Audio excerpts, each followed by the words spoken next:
Welcome to Boring History for Sleep, where we explore the fascinating yet soothing details of our past.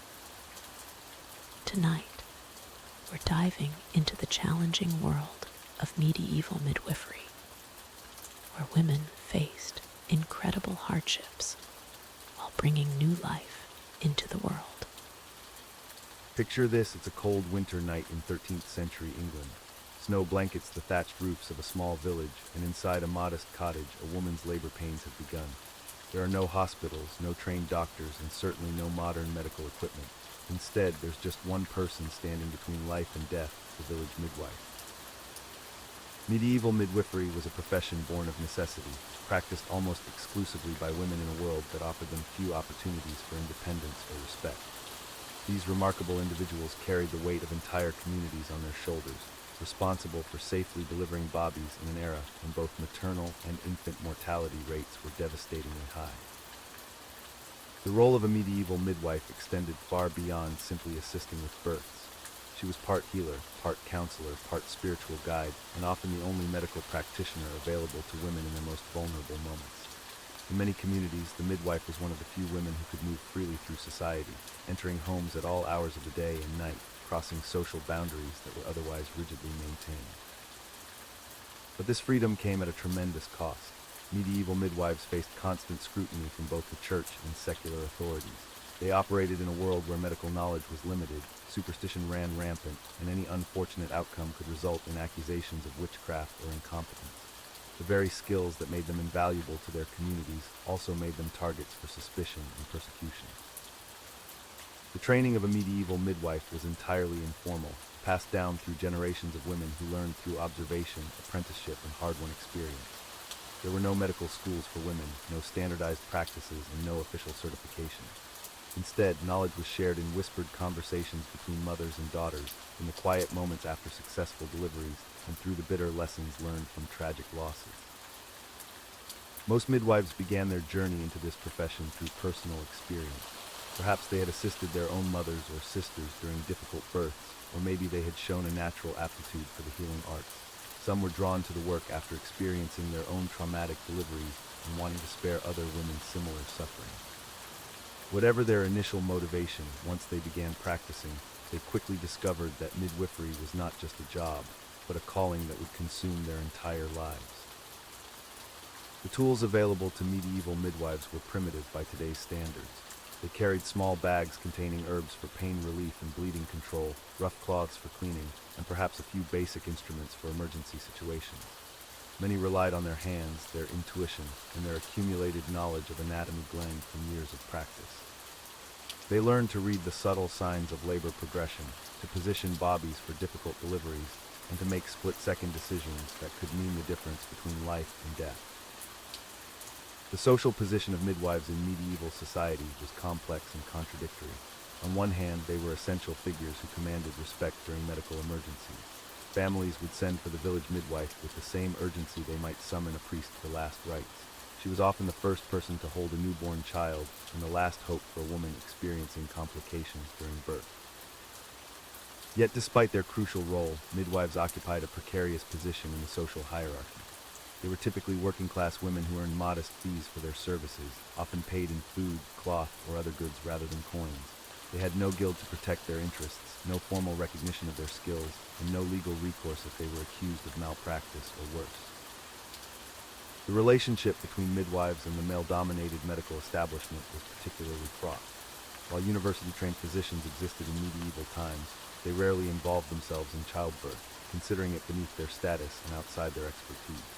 This created a strange dynamic where midwives were simultaneously dismissed as ignorant women practicing folk medicine and relied upon to handle one of the most dangerous medical situations of the era.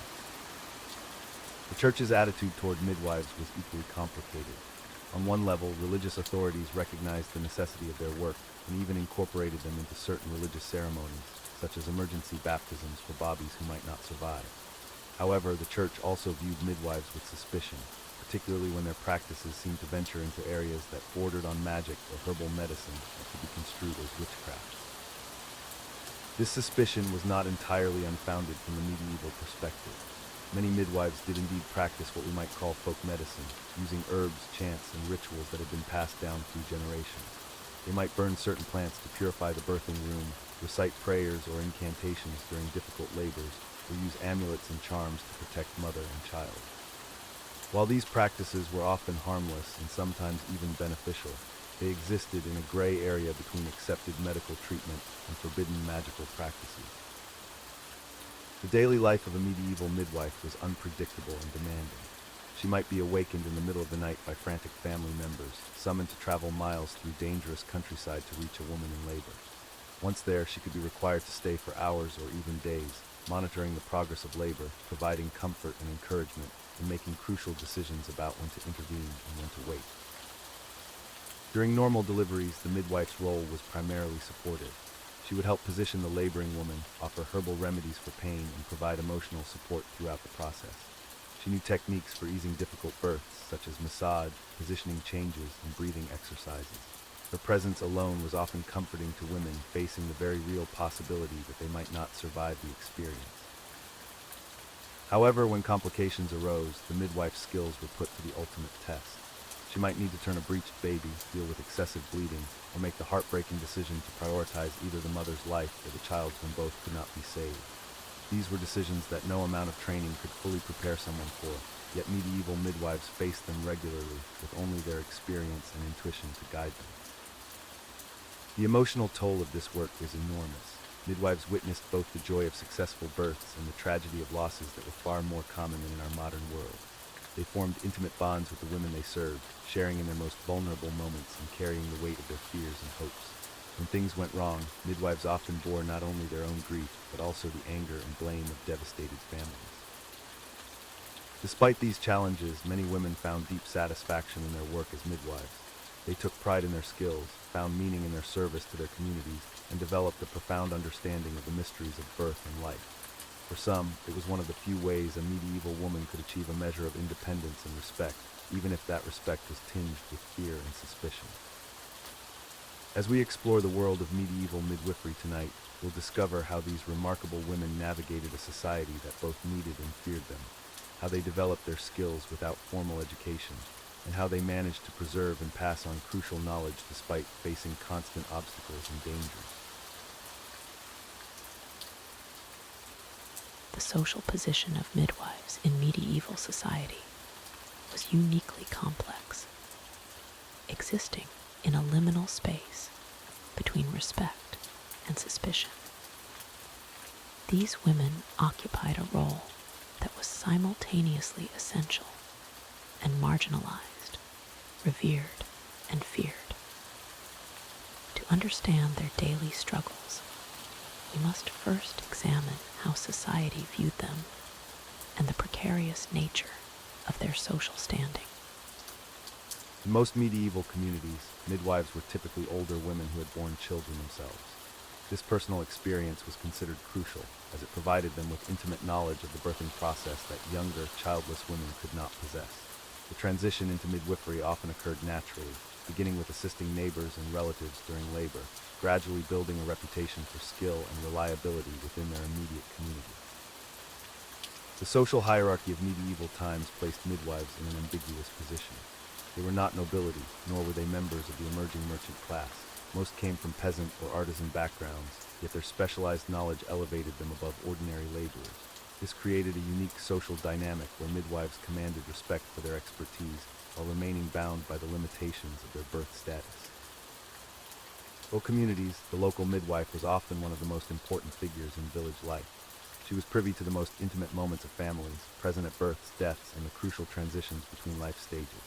This intimate access to family secrets and personal information gave midwives a form of social power that was both valuable and dangerous. They knew which children were born out of wedlock, which marriages were troubled, and which families faced difficulties conceiving.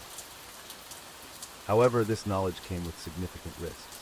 In a society where reputation and honor were paramount, being the keeper of such sensitive information made midwives vulnerable to accusations and scapegoating. When things went wrong during childbirth, when infants died, or when mothers suffered complications, the midwife was often the first to be blamed. The very intimacy that made them valuable also made them convenient targets for community frustration and grief. The relationship between midwives and the church was particularly complex and would prove increasingly problematic as the medieval period progressed.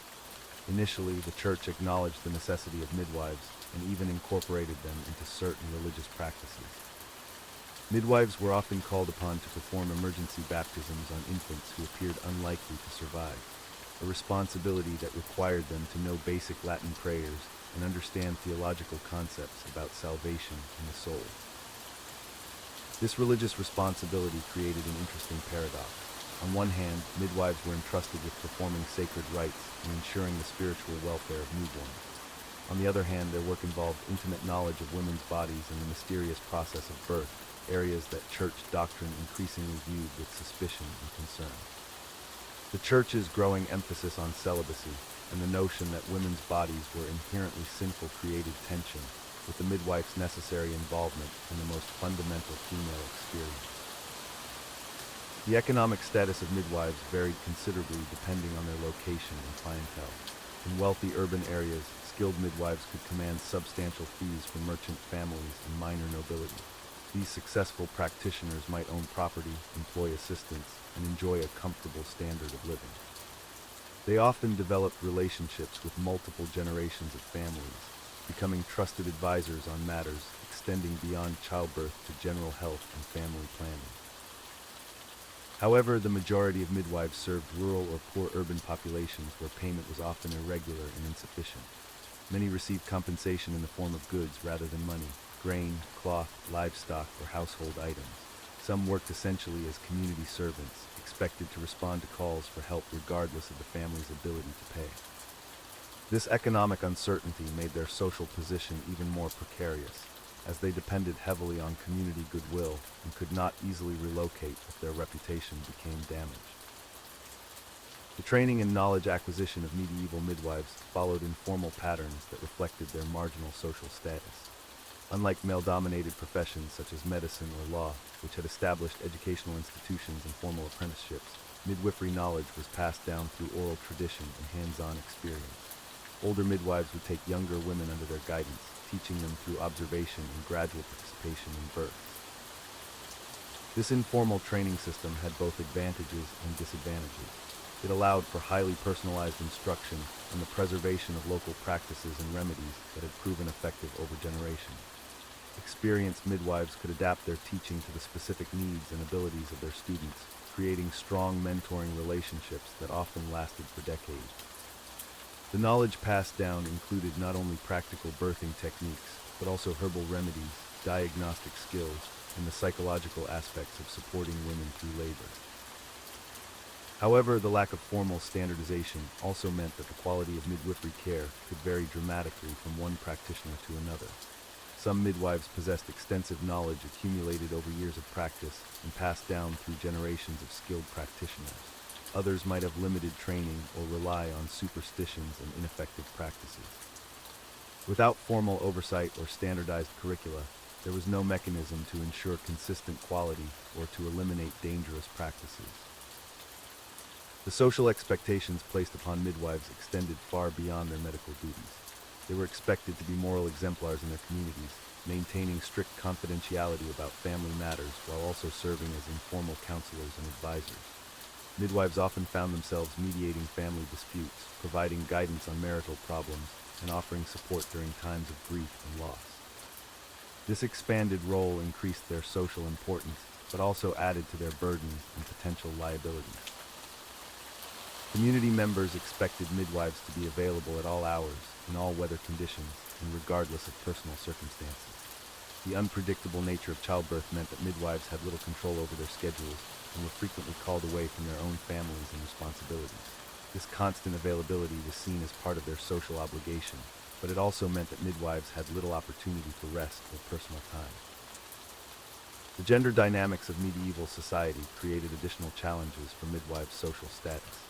As women in a male-dominated world, they lacked many legal rights and protections available to men in similar positions of community importance. They could not easily defend themselves against accusations or seek legal recourse when wrong. Their authority was always contingent upon community acceptance and could be withdrawn more easily than that of male professionals. Despite these challenges, many midwives manage to carve out positions of significant influence within their communities. The most successful develop networks of loyal clients who defend them against criticism and ensure their continued employment. These midwives often became central figures in the informal networks of women that existed parallel to the official male-dominated power structures of medieval society. The social status of midwives would face increasing challenges as the medieval period progressed, particularly with the rise of university-trained physicians and changing attitudes toward women's roles in society. However, during the early and high medieval periods, they remained essential figures whose complex social positions reflected the broader tensions and contradictions of medieval life. Their daily existence was shaped by the constant need to navigate between respect and suspicion, authority and vulnerability, making their lives both influential and precarious in ways that would define their profession for centuries to come. The path to becoming a midwife in medieval times was rarely straightforward or formally structured. Unlike the medical universities that trained male physicians, midwifery knowledge passed through generations of women in an intricate web of mentorship, observation, and hands-on experience. This informal education system created both remarkable expertise and dangerous knowledge gaps that would shape the profession for centuries. Most midwives began their journey as young girls, often daughters or relatives of established practitioners. They would start by observing births from the shadows, learning to read the subtle signs that indicated labor's progression. A girl might spend years simply watching her mother or grandmother work, absorbing the rhythms of childbirth and the countless small rituals that accompanied each delivery. The apprenticeship process typically began around age 12 or 13, when girls were considered old enough to handle the emotional weight of witnessing both life and death. They would start with simple tasks like boiling water, preparing herbal remedies, or comforting laboring mothers with gentle words and cool cloths. These seemingly minor responsibilities taught them the fundamental skills of creating calm in chaos and maintaining sterile conditions long before anyone understood the science behind cleanliness. As apprentices progressed, they learned to recognize the signs of different types of labor. They studied the positioning of bobbies in the womb by feeling the mother's belly, a skill that required years to master. Experienced midwives could determine not only the baby's position, but also estimate the timing of delivery and identify potential complications before they became life-threatening emergencies. The knowledge base of medieval midwives encompassed far more than just delivering bobbies. They learned extensive herbal medicine, understanding which plants could ease labor pains, stop excessive bleeding, or help expel the placenta. Raspberry leaf tea strengthened the uterus, while ergot could stimulate contractions when labor stalled. However, the dosages were often imprecise, passed down through oral tradition with measurements like a pinch or enough to cover a coin. Midwives also mastered the art of manual manipulation, learning to turn breech bobbies or assist with difficult deliveries using only their hands.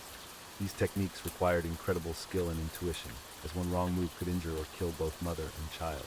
The most experienced practitioners could perform what we now know as external cephalic version, manually turning a baby from outside the womb to achieve proper positioning for birth.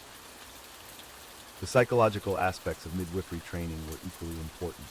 Midwives learned to project confidence even in terrifying situations, understanding that a mother's fear could complicate labor.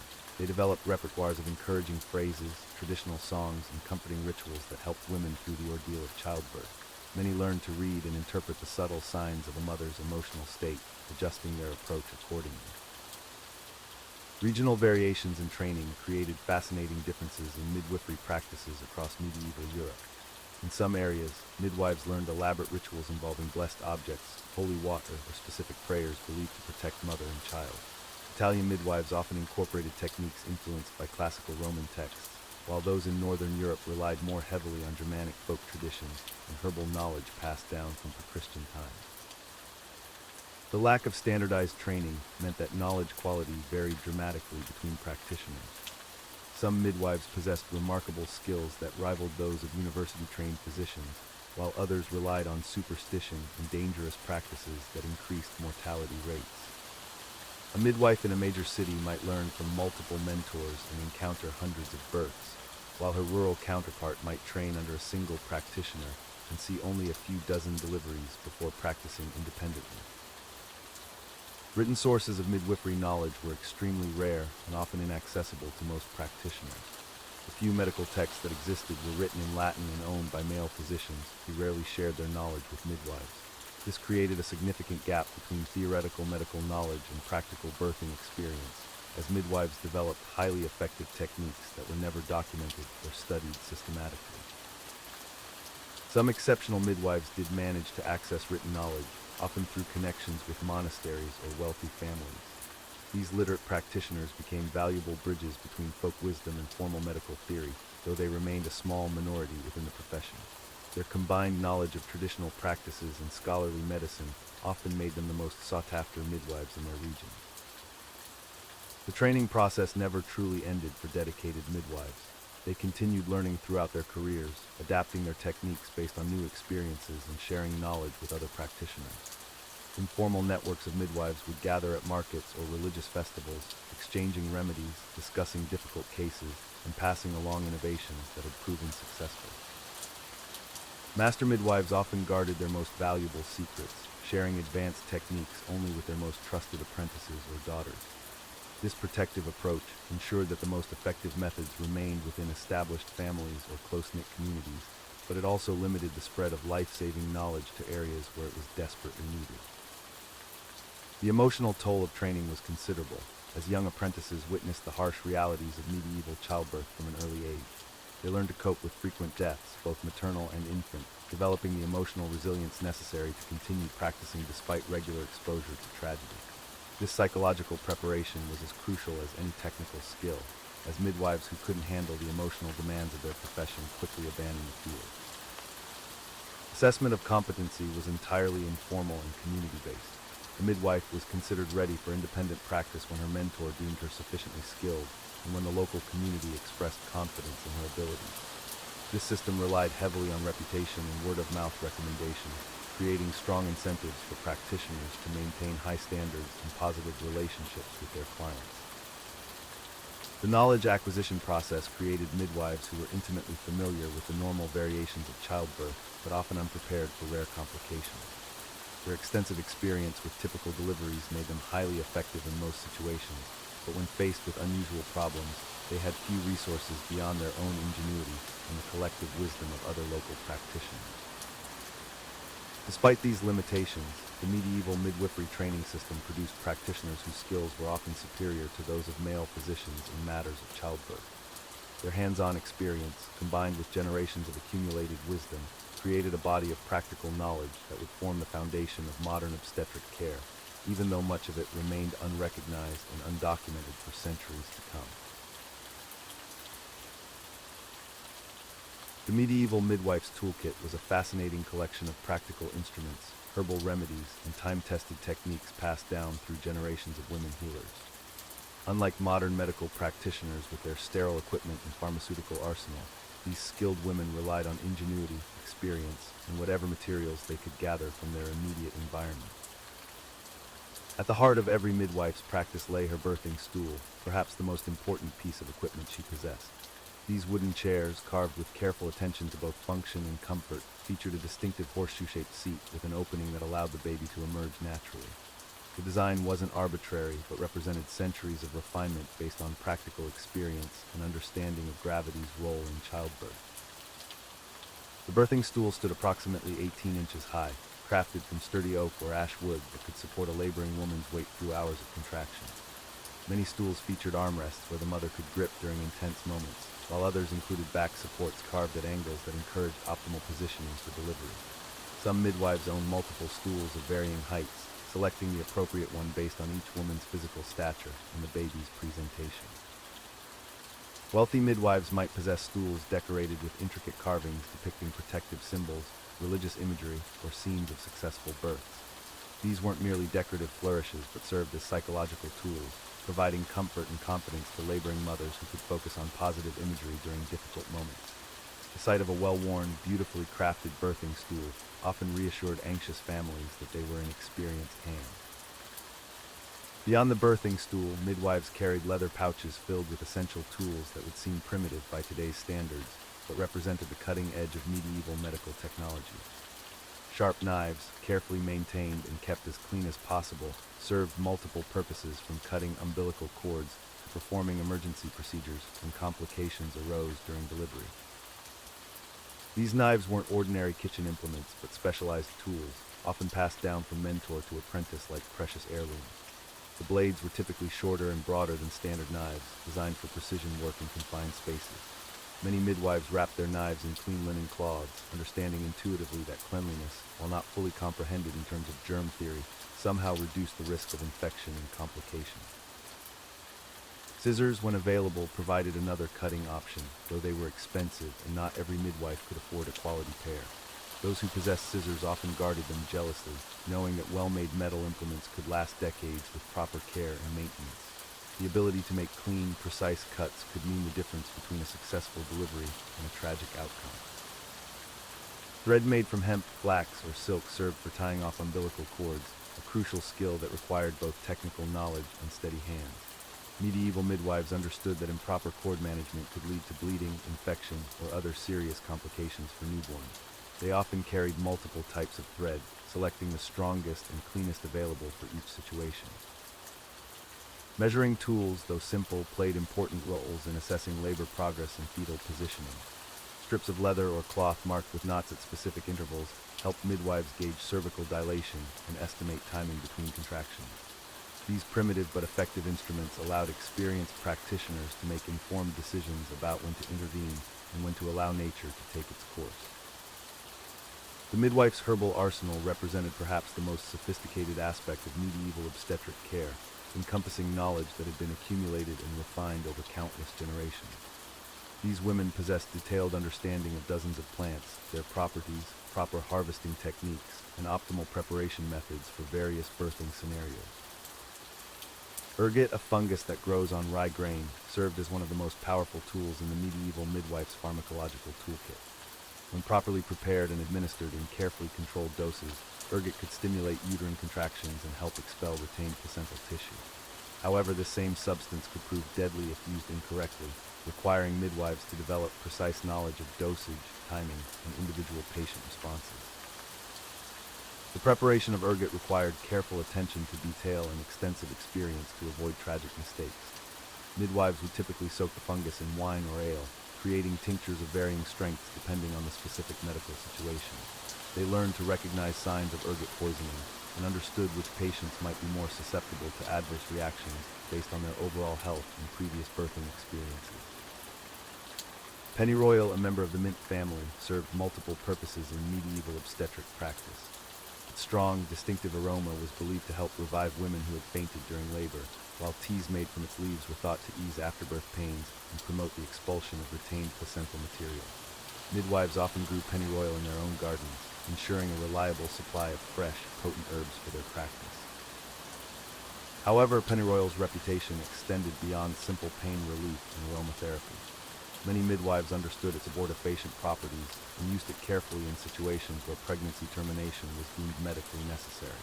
This knowledge placed them in delicate positions within their communities as they navigated between medical necessity, religious doctrine, and social expectations regarding women's reproductive choices. Motherwort, with its distinctive heart-shaped leaves and small pink flowers, earned its name from its association with maternal health and childbirth support. Medieval midwives prepared motherwort teas to calm anxious mothers-to-be, reduce excessive bleeding after delivery, and promote the healing of torn tissues. The herb's mild sedative properties helped laboring women relax between contractions, potentially shortening overall labor duration. The preparation of motherwort required timing and skill, as the plant's potency varied significantly depending on when it was harvested and how it was processed. Experienced midwives knew to gather motherwort during specific phases of the moon, believing that lunar cycles affected the concentration of active compounds within the plant. Whether or not these beliefs had scientific merit, the ritualistic approach to herb gathering reinforced the midwife's role as a keeper of ancient wisdom. Raspberry leaf tea represented one of the gentler remedies in the medieval midwife's arsenal, valued for its ability to tone uterine muscles and potentially ease labor pains. Unlike more potent herbs that required careful dosage calculations, raspberry leaf could be consumed regularly throughout pregnancy without significant risk of adverse effects. Many midwives recommended that expectant mothers begin drinking raspberry leaf tea during their final trimester to prepare their bodies for the birthing process.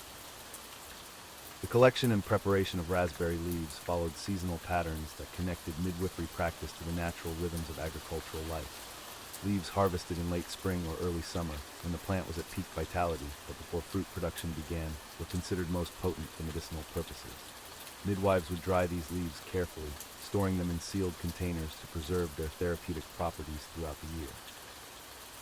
Rose hips, the fruit of wild roses, provided another valuable resource for medieval midwives seeking to support maternal and infant health. Rich in what we now know as vitamin C, rose hips helped prevent scurvy and supported immune system function during the vulnerable postpartum period. Midwives prepared rose hip syrups, teas, and jellies that not only provided nutritional benefits, but also offered comfort food for exhausted new mothers. Beyond the basic instruments we've explored, medieval midwives relied on an extensive collection of specialized tools, each serving a specific purpose in their demanding practice. The birthing stool, perhaps the most iconic piece of midwifery equipment, represented centuries of accumulated wisdom about positioning during labor. These wooden chairs, carved with careful attention to anatomical needs, featured a distinctive horseshoe-shaped seat that allowed the baby to emerge naturally while supporting the mother's weight. The design varied considerably across different regions and social classes.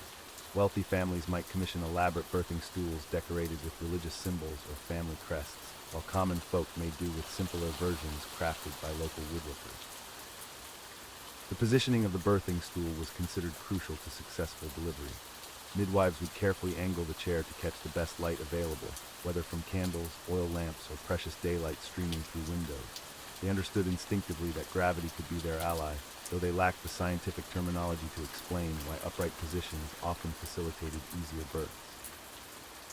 Herbal preparations formed another cornerstone of medieval midwifery practice. These women cultivated extensive knowledge of plants and their properties, passing down recipes through generations of careful observation and experimentation. Ergot, a fungus that grows on rye grain, was particularly valued for its ability to stimulate uterine contractions, though its use required extreme caution due to its toxic properties. The preparation of ergot required precise timing and dosage. Too little would prove ineffective, while too much could cause violent contractions that endangered both mother and child. Experienced midwives would carefully examine the fungus, selecting only the darkest, most potent specimens. They would then grind it into powder using mortar and pestle, mixing it with wine or ale to mask its bitter taste. Pennyroyal, a member of the mint family, served multiple purposes in the midwife's arsenal. Its strong aromatic properties were believed to ease labor pains when burned as incense, filling the birthing chamber with its distinctive scent. The herb could also be brewed into tea, though midwives had to balance its potential benefits against the risk of toxicity, particularly in cases where the pregnancy was already complicated. Chamomile represented one of the safer options in the medieval pharmacopoeia. Its gentle, calming properties made it ideal for nervous mothers experiencing their first labor. Midwives would prepare chamomile infusions hours before the expected birth, allowing the herbs to steep until the liquid took on a golden hue and released its characteristic apple-like fragrance. The collection and storage of these medicinal herbs required considerable skill and planning. Midwives needed to harvest plants at precisely the right time of year, often before dawn when the dew still clung to leaves and flowers. They understood that the potency of herbs could vary dramatically depending on weather conditions, soil quality, and the phase of the moon during collection. Drying and preservation techniques were closely guarded secrets passed from mentor to apprentice. Some herbs required rapid drying in direct sunlight, while others needed slow, gentle dehydration in shadowy corners of the midwife's home. Proper storage in sealed containers, away from moisture and pests, could mean the difference between effective medicine and useless plant matter. Beyond herbs, medieval midwives employed various physical techniques to manage difficult labors. Manual manipulation of the baby's position within the womb required extraordinary skill and sensitivity. These procedures, performed entirely by touch, demanded years of experience to master safely. The technique known as external version involved applying gentle but firm pressure to the mother's abdomen, attempting to encourage a breech baby to turn head down before delivery. This delicate procedure required the midwife to feel through layers of skin, muscle, and uterine wall to determine the baby's exact position and orientation. Success depended on perfect timing, usually attempted when the mother was between 7 and 8 months pregnant. Too early and the baby might turn back to the breech position. Too late and there wouldn't be sufficient room for the complex maneuver. The procedure itself could take hours, with the midwife applying pressure in carefully calculated sequences, pausing frequently to assess the baby's response. Massage techniques formed another important component of medieval midwifery care. Using oils infused with herbs like lavender or rosemary, midwives would work to relax tense muscles and improve circulation. These treatments served both physical and psychological purposes, providing comfort and reassurance during the anxiety-filled hours of labor.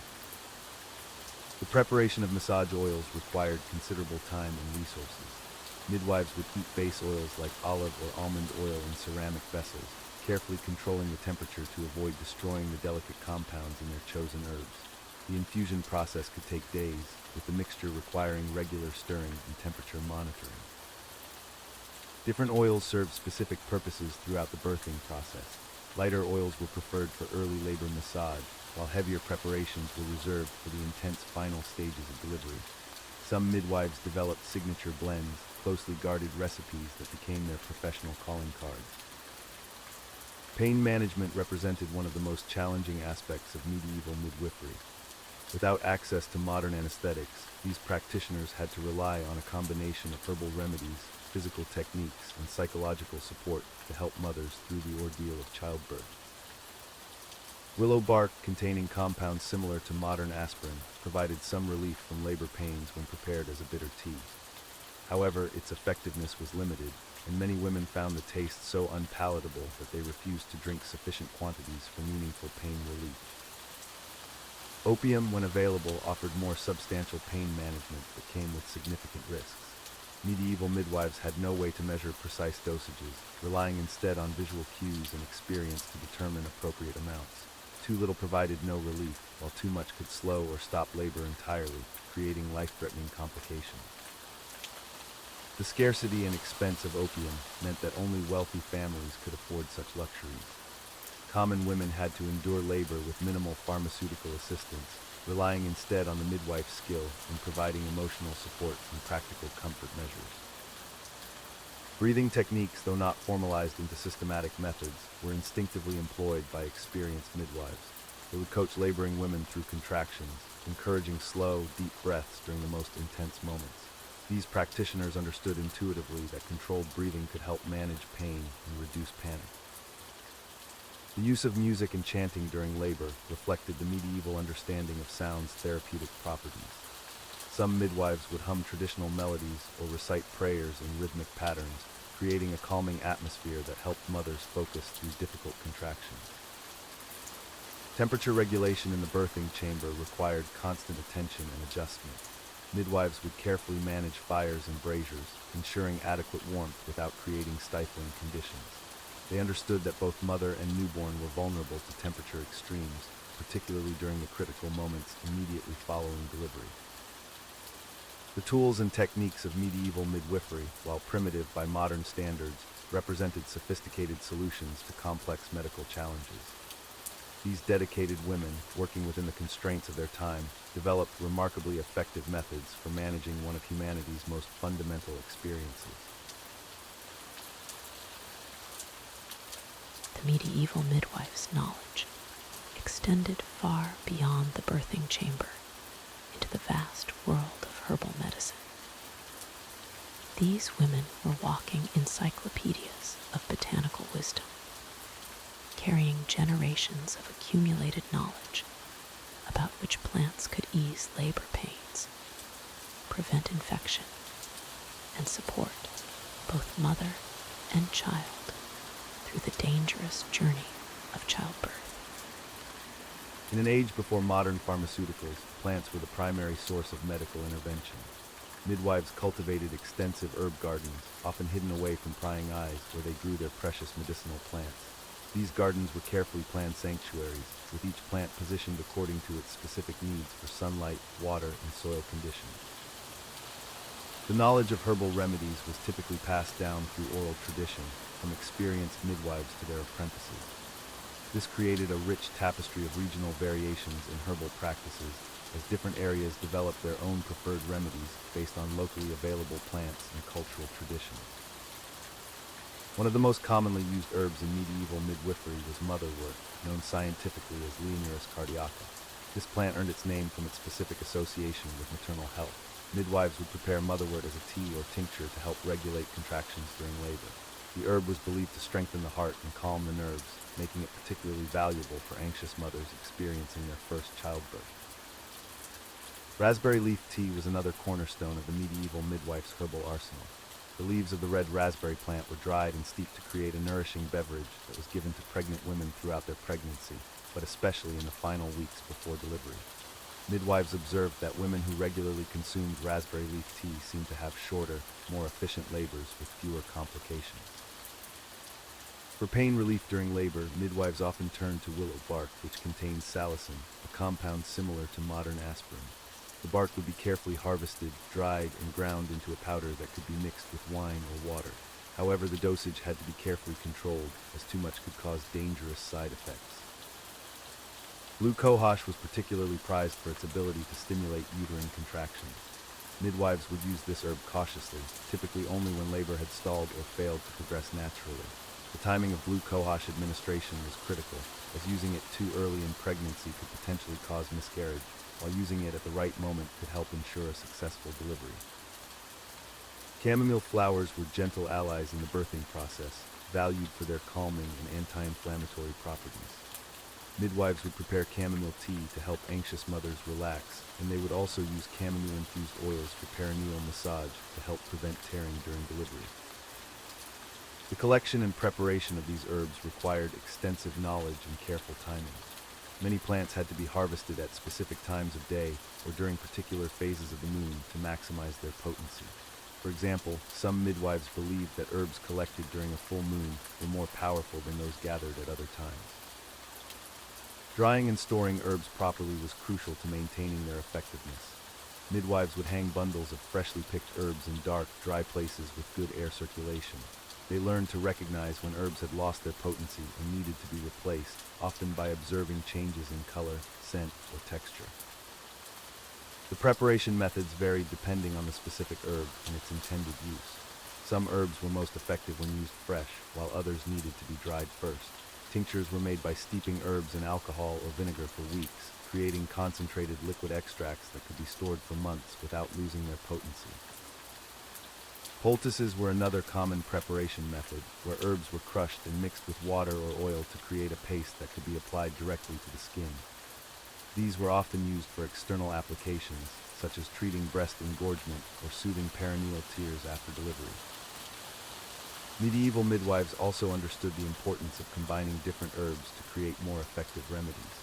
They developed complex formulations that addressed multiple aspects of childbirth simultaneously.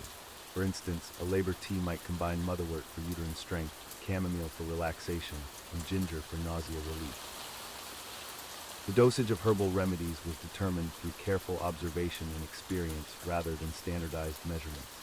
Midwives learned to adjust quantities based on factors such as the woman's size, the severity of her symptoms, and her individual response to treatment. This personalized approach required years of experience to master. Seasonal availability was a constant challenge in herbal medicine. Midwives had to plan ahead, collecting and preserving herbs during their peak growing seasons to ensure they had adequate supplies throughout the year. This meant that spring and summer were busy times for gathering and preparing medicines for the months ahead. Some herbs were so valuable that they were traded like precious commodities. Saffron, for example, was worth more than its weight in gold and was reserved for only the most dire situations. A pinch of saffron in wine was believed to ease difficult labors, but its extreme cost meant it was rarely used except for wealthy patrons. The effectiveness of herbal remedies varied greatly, and medieval midwives had to develop keen observational skills to determine which treatments were truly helpful and which were merely traditional practices without real benefit. This empirical approach led to the gradual refinement of herbal knowledge over generations. Documentation of herbal knowledge was limited, as most midwives were illiterate and relied on memory and oral instruction. However, some convents and wealthy households maintained written records of successful herbal formulations, creating early medical texts that preserved this valuable knowledge for future generations. The gathering of certain herbs carried its own risks and challenges. Some medicinal plants grew in dangerous locations, such as cliff faces or marshlands. Others were easily confused with poisonous varieties, requiring expert identification skills to avoid potentially fatal mistakes. Regional differences in herbal practices reflected both the local flora and cultural influences from different traditions. Mediterranean midwives had access to different plants than their northern European counterparts, leading to distinct regional approaches to herbal medicine that were adapted to local conditions and available resources. Beyond the common herbs we've discussed, medieval midwives possessed knowledge of more specialized botanical remedies that required careful preparation and precise timing. These advanced herbal practices separated experienced midwives from novices, representing years of accumulated wisdom passed down through generations of women healers. Pennyroyal, despite its dangerous reputation in modern times, was considered an essential herb in the medieval midwife's arsenal. This member of the mint family was used in carefully measured doses to strengthen uterine contractions during prolonged labor.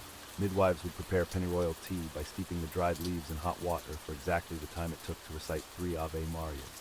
The timing was crucial, as oversteeping could create a preparation too strong for safe consumption.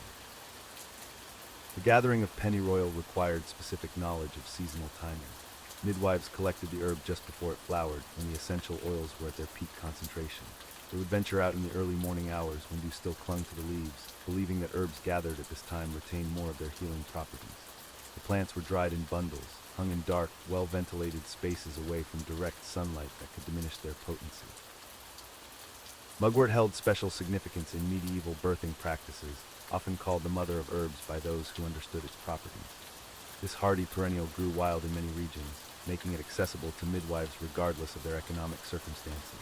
The herb was believed to ease the pain of childbirth while also protecting both mother and child from evil influences that medieval people believed could interfere with the birthing process. Preparation of mugwort required different methods depending on its intended use. For labor pain, midwives would create a decoction by boiling the leaves and stems in water for an extended period, allowing the bitter compounds to fully extract. This preparation was given to laboring mothers in small, frequent doses. For protection against supernatural threats, dried mugwort was often burned as incense in the birthing chamber, filling the air with its distinctive, slightly sweet smoke. The collection of mugwort followed ancient traditions that connected the practice to lunar cycles. Midwives preferred to gather the herb during the full moon, believing that the plant's protective properties were strongest when harvested under the moon's full light. They would cut the stems with iron knives, as iron was thought to preserve the herb's magical as well as medicinal qualities. The harvested mugwort was then braided into long ropes and hung to dry in patterns that resembled the phases of the moon. Feverfew, with its small daisy-like flowers, served multiple purposes in medieval birthing practices. The herb was primarily used to reduce fever in new mothers, a common complication in an era when infection could easily set in after childbirth. Midwives would prepare feverfew by crushing the fresh leaves between their hands, releasing the plant's bitter oils, then steeping the crushed material in wine or ale. The alcohol was believed to enhance the herb's effectiveness while making the bitter medicine more palatable. The cultivation of feverfew in monastery and household gardens reflected its importance in medieval medicine. The herb thrived in poor soil and required minimal care, making it an ideal addition to any healing garden. Midwives often maintained small plots of feverfew near their homes, ensuring a ready supply of fresh leaves when needed. The plant's hardy nature meant it could be harvested throughout much of the growing season, providing a reliable source of medicine when other herbs might be scarce. Angelica root represented one of the most prized ingredients in a medieval midwife's collection. This tall, aromatic plant was difficult to obtain and expensive to purchase, making it a luxury item that only the most successful midwives could afford to keep in stock. The root was believed to have almost miraculous properties, capable of easing difficult births and protecting mothers from complications that could prove fatal. The preparation of angelica root required considerable skill and patience.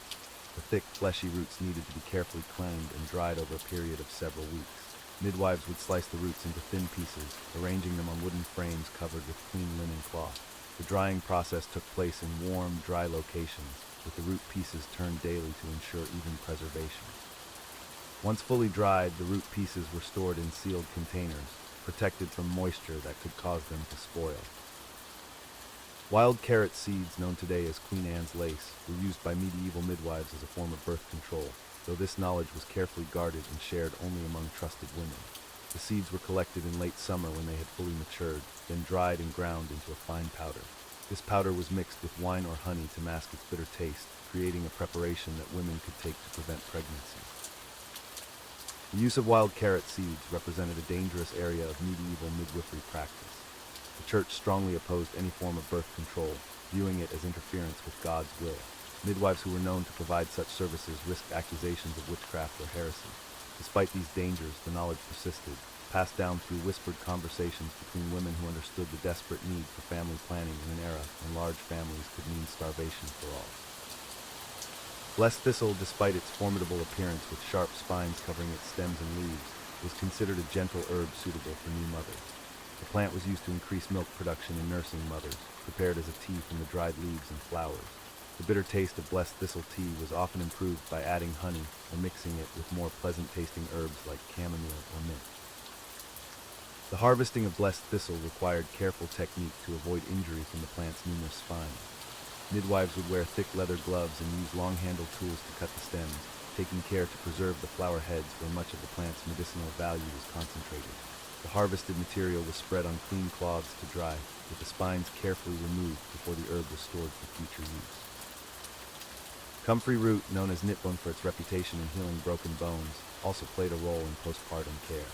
The mucilaginous properties of comfrey root made it valuable for treating tears and injuries that occurred during childbirth.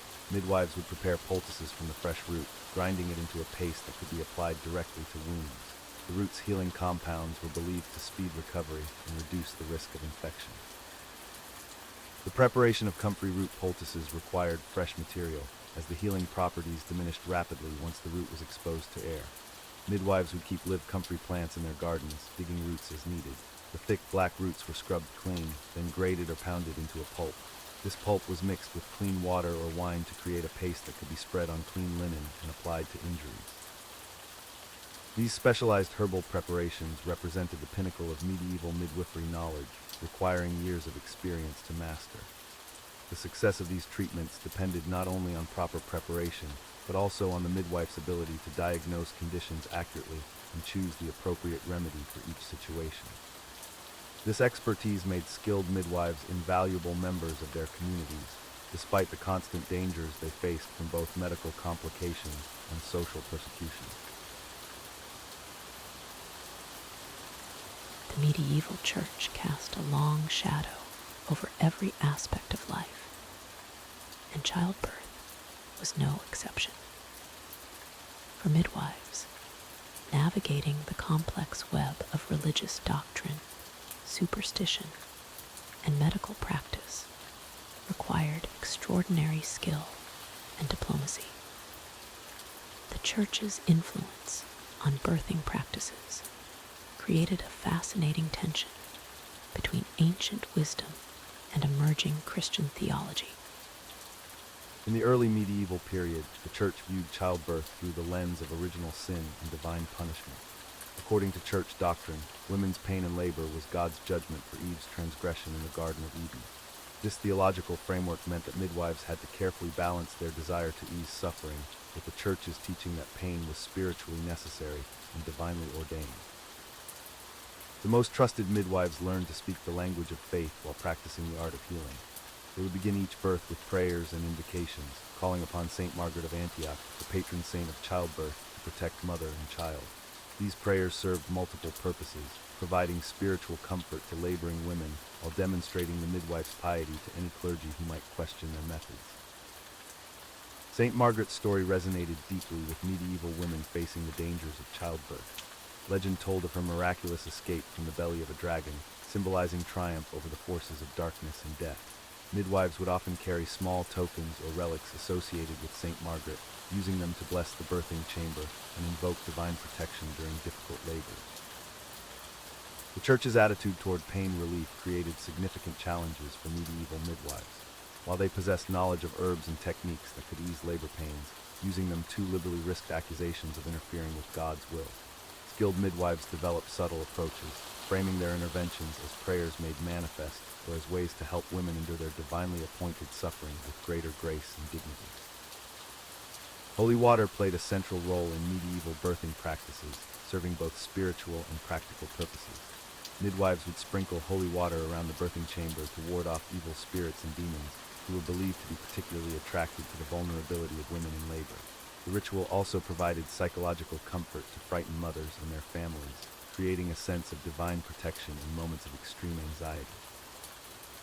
The positioning of religious symbols within the birthing chamber required careful consideration.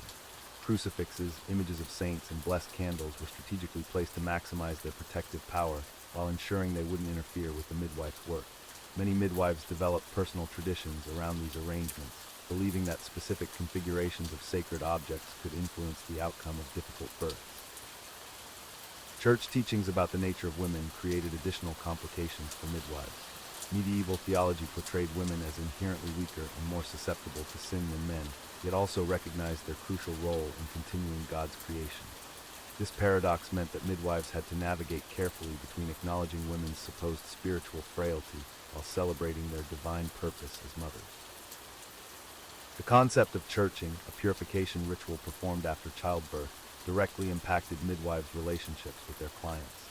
New mothers were considered spiritually unclean for 40 days after giving birth, unable to enter churches or participate in religious ceremonies. Midwives often served as intermediaries during this period, maintaining connections between new mothers and their spiritual communities while respecting religious taboos. Baptism created urgent pressures that significantly affected midwifery practice. The Church taught that unbaptized infants who died would not enter heaven, creating intense anxiety around newborns who appeared unlikely to survive. Midwives were authorized to perform emergency baptisms when priests weren't available, a responsibility that required them to memorize the proper Latin phrases and understand the theological implications of their actions.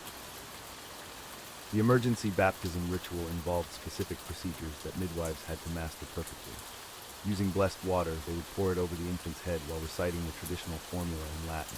The timing was crucial, as the baptism had to occur while the child still showed signs of life, however faint. This responsibility placed enormous spiritual pressure on midwives, who understood that their actions could determine a soul's eternal fate. Some midwives carried portable baptismal kits, small containers of holy water and blessed salt that allowed them to perform the sacrament immediately when necessary. These kits represented the intersection of medical and spiritual care, acknowledging that midwives served not only as birth attendants, but as guardians of souls in their most vulnerable moments. The Church's teachings about demons and evil spirits created another layer of complexity in medieval birthing practices. Midwives had to protect against supernatural threats while maintaining focus on the physical challenges of labor and delivery. This dual responsibility required extensive knowledge of protective prayers, blessed objects, and ritual procedures designed to create spiritual barriers around mother and child. Certain prayers were considered especially powerful during childbirth, and midwives memorized these sacred texts to recite at crucial moments.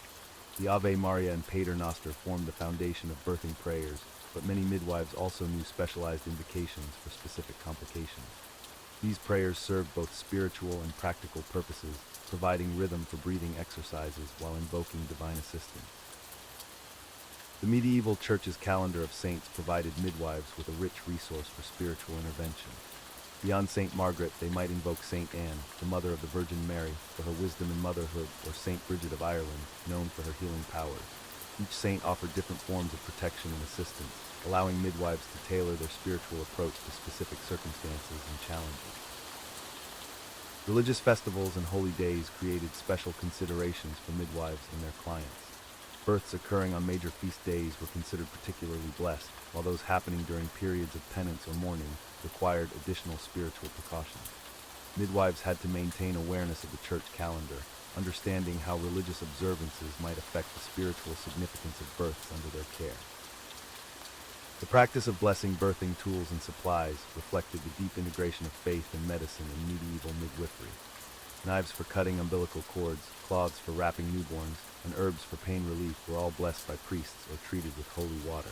This sanctification transformed ordinary objects into sacred instruments, reinforcing the spiritual dimension of the midwife's work while providing additional comfort to anxious families. As we continue exploring the religious influences on medieval childbirth, we'll discover how these spiritual requirements shaped not only individual births but the entire profession of midwifery, creating traditions and practices that would endure for centuries. The Church's influence extended far beyond simple prayers and blessings during childbirth. Medieval religious authorities developed an entire theological framework around pregnancy and delivery that would shape midwifery practices for centuries. This framework was built upon complex interpretations of biblical texts, particularly the story of Eve and the concept of original sin. According to medieval Christian doctrine, women's pain during childbirth was viewed as divine punishment for Eve's transgression in the Garden of Eden. Genesis chapter 3, verse 16 became the cornerstone of this belief. Unto the woman he said. This biblical passage was interpreted literally by medieval theologians who taught that labor pain was not merely a biological process, but a spiritual necessity. This theological perspective created significant challenges for midwives who sought to alleviate suffering during delivery. The use of pain-relieving herbs or techniques was sometimes viewed with suspicion, as it could be seen as attempting to circumvent God's will. Midwives had to navigate carefully between providing comfort to laboring women and avoiding accusations of interfering with divine justice. The concept of ritual purity also played a crucial role in medieval childbirth practices. Drawing from Old Testament laws regarding ceremonial cleanliness, the Church established specific protocols for women before, during, and after delivery. These rules affected not only the mothers, but also the midwives who attended them. During labor, certain religious restrictions applied to the birthing chamber. Some church authorities discouraged the presence of men during delivery, viewing childbirth as inherently unclean. This actually worked in favor of female midwives, as it reinforced the idea that childbirth was women's domain. However, it also meant that male physicians were rarely present during normal deliveries, limiting the medical knowledge available during complications. The timing of religious observances around childbirth was carefully regulated. Women were expected to undergo a purification ceremony, known as churching, approximately 40 days after delivery. This practice was based on Levitical law and was considered essential for the mother's spiritual cleansing. Until this ceremony was completed, women were often restricted from entering churches or participating in certain religious activities. Midwives played a crucial role in these purification rituals. They were responsible for determining when a woman was ready for churching and often served as witnesses to the mother's spiritual state. This gave midwives a unique position within the religious community, as they were seen as guardians of both physical and spiritual well-being during the vulnerable postpartum period. The Church also influenced nomming practices and emergency baptism procedures. Midwives were often authorized to perform emergency baptisms if an infant appeared unlikely to survive. This was considered a sacred responsibility, as unbaptized infants were believed to be denied entry to heaven. The pressure on midwives to recognize when emergency baptism was necessary added another layer of spiritual responsibility to their already demanding role. Medieval religious texts provided detailed instructions for midwives regarding emergency baptism. The water used had to be blessed, and specific words had to be spoken correctly. If a midwife was uncertain about an infant's survival prospects, she was encouraged to err on the side of caution and perform the baptism. This practice gave midwives significant religious authority, as they were essentially making decisions about souls' eternal fate. The intersection of medicine and theology created unique challenges when complications arose during delivery. If a mother's life was in danger, midwives faced difficult decisions about whether to prioritize saving the mother or the child. Church doctrine generally emphasized the importance of baptizing the infant, even if it meant risking the mother's life. This created moral dilemmas that midwives had to navigate with limited medical knowledge and enormous spiritual pressure. Religious feast days and holy seasons also influenced childbirth practices. Some midwives believed that babies born on certain saints' days would be blessed with special protection or abilities. Conversely, births occurring during periods like Lent or Advent might be viewed as requiring additional spiritual precautions. These beliefs affected how midwives scheduled their care and what rituals they performed during delivery. The veneration of specific saints associated with childbirth became deeply integrated into midwifery practice. Saint Margaret of Antioch was particularly popular among medieval women, as she was believed to protect mothers during labor. Midwives often carried relics or images of Saint Margaret and would invoke her protection during difficult deliveries.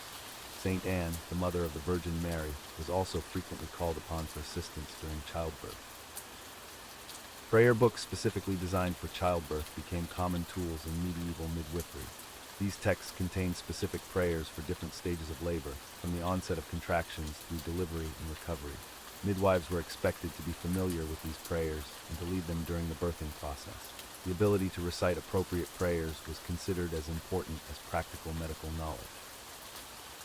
The Church's emphasis on confession and spiritual preparation before childbirth created additional responsibilities for midwives. They often served as informal counselors, helping women prepare spiritually for the dangers of delivery. This might involve encouraging confession of sins, making peace with family members, or ensuring that wills and final arrangements were in order before labor began. Religious authorities also influenced the physical environment of birthing chambers. Certain blessed objects were considered essential for safe delivery. These might include holy water, consecrated candles, religious medals, or pieces of cloth that had touched sacred relics. Midwives were responsible for ensuring that these items were present and properly used during labor. The concept of divine intervention in childbirth was deeply embedded in medieval thinking. Difficult labors were sometimes interpreted as signs of spiritual problems that needed to be addressed through prayer, confession, or other religious remedies. Midwives had to be sensitive to these beliefs while still providing practical medical care. They learned to work within the religious framework, using spiritual explanations to encourage cooperation with medical treatment. Seasonal religious observances affected the availability and practices of midwives. During major religious festivals or periods of fasting, certain medical treatments might be restricted or modified. Midwives had to understand the religious calendar and adjust their practices accordingly. This knowledge was particularly important in calculating due dates or planning for anticipated complications. The Church's teachings about the sanctity of life influenced how midwives approached cases where difficult decisions had to be made. The preservation of life was paramount, but the definition of life and the relative value of mother versus child were complex theological questions. Midwives often found themselves making life and death decisions based on religious principles rather than purely medical considerations. Religious influence also extended to the training and education of midwives. While formal medical education was largely unavailable to women, religious institutions sometimes provided alternative forms of instruction. Convents and religious communities might train women in healing arts, including midwifery, as part of their charitable work. This religious education often emphasized spiritual aspects of healing, alongside practical techniques. The integration of religious and medical practices in medieval midwifery created a unique profession that combined practical healthcare with spiritual guidance. Midwives served not only as medical attendants, but as spiritual counselors, ritual specialists, and guardians of religious traditions. This multifaceted role made them essential figures in medieval communities, bridging the gap between earthly concerns and divine will in one of life's most critical moments. The world of medieval midwifery was deeply intertwined with superstition and folklore, creating a complex tapestry of beliefs that governed every aspect of childbirth. These weren't merely quaint customs, but powerful forces that shaped medical practice and determined life and death decisions in the birthing chamber. Medieval people believed that the moment of birth was when the veil between worlds grew thin, making both mother and child vulnerable to supernatural forces. Midwives became guardians against these unseen threats, armed with an arsenal of protective rituals and sacred knowledge passed down through generations of women. The positioning of celestial bodies held profound significance for medieval birth. Midwives carefully consulted lunar calendars, believing that children born during certain moon phases would inherit specific traits or face particular destinies. A child born under a waxing moon was thought to grow strong and prosperous, while those born during the waning moon might struggle with weakness or misfortune throughout their lives. Astrological timing extended beyond the moon to encompass the entire celestial sphere. Midwives learned to read the stars, understanding which constellations favored successful births and which brought danger. Mars in ascendancy might indicate a difficult labor, while Venus promised a gentle delivery. These beliefs weren't mere superstition to medieval minds, but scientific fact based on centuries of observed patterns. The physical environment of the birthing chamber became a sacred space requiring careful preparation and protection. Midwives would sprinkle salt in the corners of the room, believing it created barriers against evil spirits drawn to the vulnerability of childbirth. Iron objects were placed strategically around the chamber, as metal was thought to repel supernatural entities seeking to harm mother or child. Specific herbs held protective powers beyond their medicinal properties. Rowan branches were woven into protective charms, while vervain was burned to purify the air of malevolent influences. Midwives carried pouches of blessed seeds and dried flowers, each chosen for its spiritual significance and protective qualities against the forces of darkness. The color red held special importance in medieval birthing practices, believed to possess powerful protective properties. Red thread was tied around the mother's wrist to ward off evil spirits, while red stones were placed beneath the birthing bed to ensure safe delivery. Even the midwife's clothing might incorporate red elements, transforming her into a walking talisman against supernatural harm. Water played a crucial role in protective rituals surrounding birth. Holy water blessed by priests was sprinkled throughout the birthing chamber, while water drawn from 7 different wells was thought to possess extraordinary protective powers. Some midwives insisted on washing their hands in water that had been blessed under specific lunar conditions, believing this enhanced their healing abilities. The timing of birth held significance beyond astrological consideration. Children born at midnight were thought to possess second sight, able to see spirits and predict future events. Those born during thunderstorms might inherit tempestuous personalities, while bobbies arriving during gentle rainfall were blessed with peaceful natures. Midwives recorded these details carefully, understanding their importance for the child's future. Protective amulets and talismans formed an essential part of the midwife's toolkit. Eagle stones, hollow rocks containing smaller stones that rattled when shaken, were believed to ease labor pains when tied to the mother's thigh. Coral beads were thought to protect against bleeding, while amber stones warded off fever and infection. These weren't mere ornaments, but powerful tools in the spiritual battle for safe delivery. The number 7 held profound significance in medieval birthing folklore. 7 knots were tied in cords to represent the 7 stages of labor, while 7 candles burned to invoke divine protection. Some midwives insisted on 7 specific prayers being recited during difficult births, believing this sacred number could unlock divine intervention when medical knowledge reached its limits. Animal symbolism permeated medieval birthing practices, with different creatures representing various aspects of the birth process. The hare symbolized fertility and quick delivery, leading midwives to keep rabbits' feet as lucky charms. The dove represented peace and divine blessing, while the serpent, despite its negative associations, was sometimes invoked for its connection to healing and transformation. Certain plants were believed to possess supernatural properties that extended beyond their medicinal uses. Mandrake root, with its human-like appearance, was thought to ensure successful conception and safe delivery, though its rarity made it available only to the wealthy. More common herbs like dill and fennel were believed to protect against witchcraft, while rosemary ensured the mother's memory would remain intact through the trauma of childbirth. The direction a baby faced during birth carried prophetic significance in medieval folklore. A child born facing east would live a blessed life filled with good fortune, while those facing west might struggle with challenges and hardships. Midwives paid careful attention to these details, understanding that families would want to know what fate awaited their newborn children. Seasonal timing influenced the perceived character and destiny of newborn children.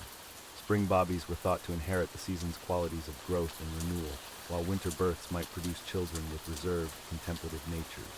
Summer children were expected to be passionate and energetic, while autumn bobbies would possess wisdom and maturity beyond their years. The preservation of the umbilical cord and placenta involved elaborate rituals designed to protect the child's future. These birth materials were often buried in specific locations chosen for their spiritual significance, sometimes beneath fruit trees to ensure the child's prosperity, or near protective stones to guarantee their safety. The exact burial ritual varied by region, but always involved careful consideration of supernatural implications. Weather patterns during birth were interpreted as divine messages about the child's future.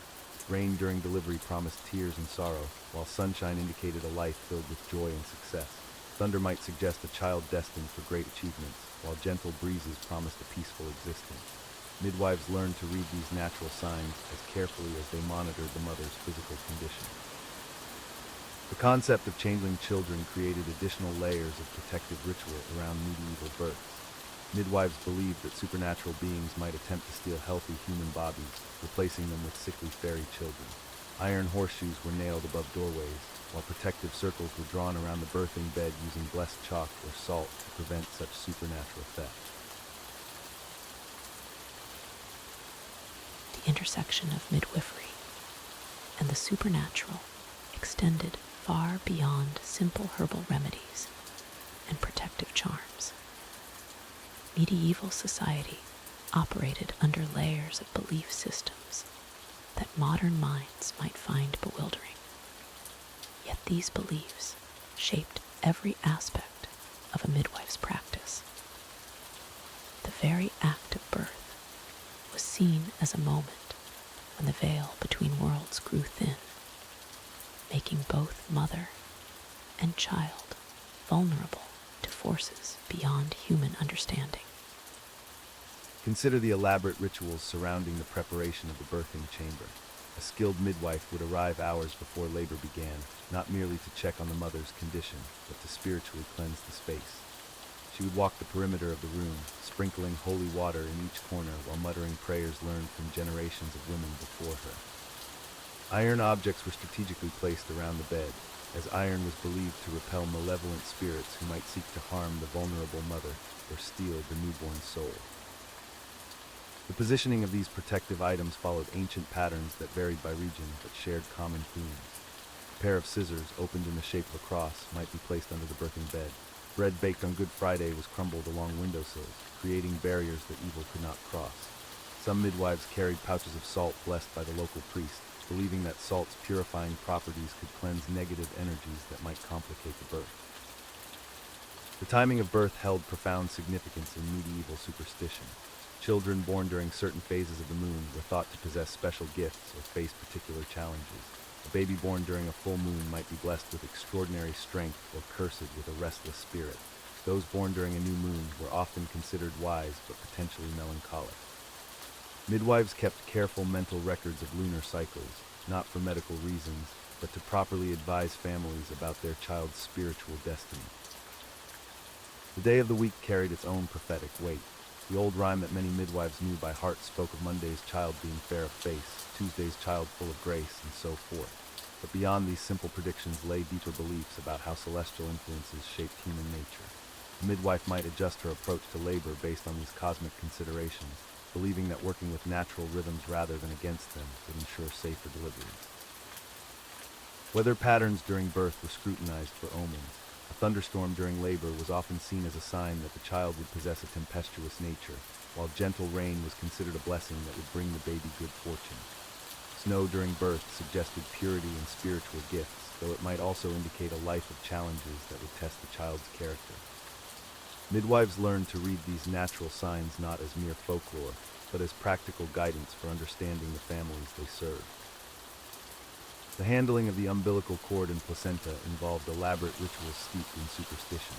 The cord's cutting required specific timing and technique, not just for medical safety, but for spiritual protection. Some traditions demanded that the cord be cut only after the baby's first cry, believing that premature cutting might trap part of the child's soul. The length of cord left attached was measured carefully, as different lengths were thought to influence the child's future prosperity or spiritual development. The placenta, known in many medieval communities as the afterbirth, was never simply discarded. This organ that had nourished the child for months was believed to retain powerful magical properties. Some midwives buried the placenta under fruit trees, believing it would ensure the child's future abundance. Others burned it completely, scattering the ashes to prevent witches from using it in harmful spells. In certain regions, portions of the placenta were dried and saved, to be used later in protective charms or healing remedies for the child. The phenomenon of the call, when a baby is born with part of the amniotic sac covering their head, was surrounded by particularly potent superstitions. Children born with calls were thought to possess the gift of prophecy or protection from drowning. Midwives who encountered call births knew they were witnessing something extraordinary. The call itself was carefully preserved, often sold to sailors who believed carrying it would protect them from shipwreck. This created an unusual secondary income for some midwives, as calls were highly valued in maritime communities. The first actions taken with a newborn were governed by strict superstitious protocols. The baby's first bath required water blessed by a priest and heated with herbs chosen for their protective properties. Rosemary for remembrance, lavender for peace, and rue for protection from evil were common additions. The water's temperature was tested not just for comfort, but to ensure it matched the child's supposed temperament based on birth timing and celestial conditions. Nomming ceremonies involved the midwife in ways that extended far beyond medical care. She might be consulted about which names would bring good fortune or protection based on the circumstances of birth. Names of saints associated with the birth date were preferred, but midwives also knew which names were considered unlucky in their particular region. Some names were believed to attract unwanted attention from supernatural forces, while others offered divine protection. The practice of measuring newborns involved more than determining size and health. Specific measurements were believed to predict future characteristics and life paths. The length of fingers might indicate artistic talent or manual skill. The shape of ears could suggest intelligence or stubbornness. Midwives developed keen eyes for these details, not from medical training, but from generations of accumulated folklore that connected physical traits to personality and destiny. Sleep patterns of newborns were interpreted through supernatural lenses. Babies who slept peacefully were thought to be protected by guardian angels, while restless infants might be troubled by visiting spirits. Midwives taught new mothers how to recognize signs of spiritual disturbance and provided remedies ranging from specific lullabies to protective amulets placed in the cradle. These interventions blended practical childcare with deeply held beliefs about the spiritual vulnerability of newborns. The seasonal timing of births influenced the superstitious practices surrounding them. Spring bobbies were associated with growth and renewal, leading midwives to incorporate fresh flowers and new growth into their protective rituals. Summer births called for solar symbols and bright colors to harness the season's vital energy. Autumn bobbies required harvest symbols and preservation rituals to ensure they would thrive through life's inevitable winters. Winter births demanded extra protection from cold and darkness, both literal and metaphorical. These supernatural beliefs were not mere quaint customs, but formed the foundation of medieval midwifery practice. They provided comfort to anxious families, structure to chaotic situations, and meaning to the profound mystery of birth. For midwives, mastering these traditions was as important as understanding the physical aspects of delivery, creating a holistic approach to childbirth that addressed both body and spirit in ways that purely medical interventions could not match. The legal standing of midwives in medieval society occupied a peculiar gray area between respected necessity and potential threat to established order. Unlike other healing professions that operated within clearly defined guild structures, midwifery existed in a complex web of ecclesiastical oversight, civil regulation, and community expectation that varied dramatically across regions and centuries. In most medieval jurisdictions, midwives operated under what historians term customary law rather than formal statute. This meant their authority derived from community recognition and traditional practice rather than official licensing or certification. A woman became a midwife through apprenticeship, natural aptitude, and gradual acceptance by her neighbors, not through any formal examination or credential system. However, this informal status created numerous legal vulnerabilities. When births went wrong, midwives found themselves in precarious positions with limited legal protection. Unlike physicians who enjoyed guild protections and formal recognition, midwives faced accusations and lawsuits with little institutional support. Court records from 13th century England reveal numerous cases where midwives were held personally liable for maternal or infant deaths, even when modern medical understanding would recognize the outcomes as unavoidable. The Church's involvement in regulating midwifery created additional layers of legal complexity. Canon law required midwives to be of good moral character, typically meaning they needed to be married or widowed women of proven virtue. Single women were generally excluded from the profession, not due to lack of skill, but because medieval society viewed unmarried women as inherently suspect in matters of sexuality and childbirth. Ecclesiastical authorities also demanded that midwives swear formal oaths before beginning practice.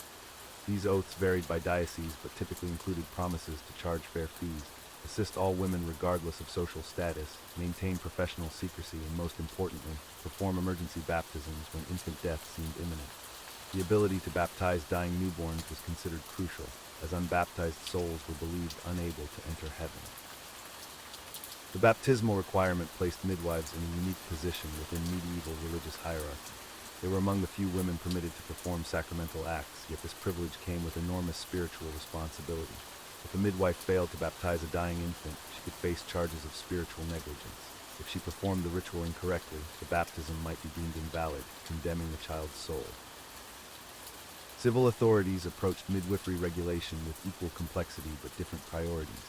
Town councils and royal courts were primarily concerned with preventing fraud, maintaining public order, and ensuring adequate medical care for their populations. This led to a patchwork of local regulations that often contradicted each other or conflicted with ecclesiastical requirements. Some medieval cities attempted to create formal licensing systems for midwives. Paris, for example, established examination procedures as early as the 14th century, requiring prospective midwives to demonstrate their knowledge before a panel of experienced practitioners and city officials. However, these urban regulations rarely extended to rural areas, where the vast majority of medieval people lived and where most births occurred. The legal status of midwives became particularly complicated in cases involving noble or royal births. When attending aristocratic women, midwives entered a realm of court politics and dynastic concerns that could prove deadly. The successful delivery of a male heir might bring rewards and recognition, but complications during royal births often resulted in exile, imprisonment, or worse. Court records from medieval France document several cases where royal midwives faced treason charges when princes died in infancy or queens suffered difficult labors.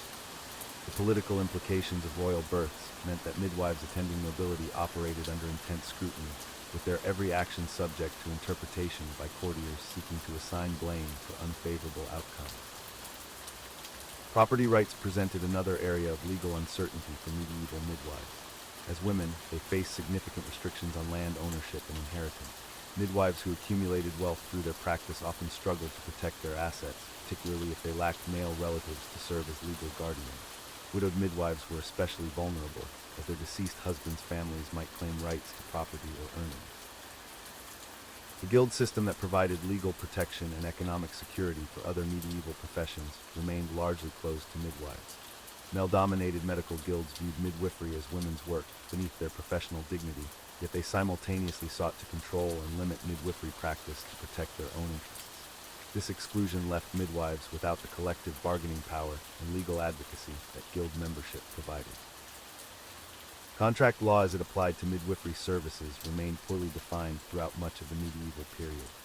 Unlike other service providers who operated under established precedents and guild regulations, midwives often worked under informal agreements that provided little legal recourse when disputes arose. Clients might refuse payment after difficult births, claiming inadequate care, while midwives had limited means to pursue compensation through legal channels. The emergence of written medical texts in the later medieval period began to influence legal expectations for midwifery practice. As literacy spread among urban populations, some clients gained access to medical knowledge that they used to challenge midwifery decisions. Court cases from 14th century Italy show instances where families sued midwives for deviating from procedures described in popular medical manuscripts, even when the midwives' experience suggested alternative approaches. Regional variations in midwifery law created additional complications for practitioners who served communities near jurisdictional boundaries.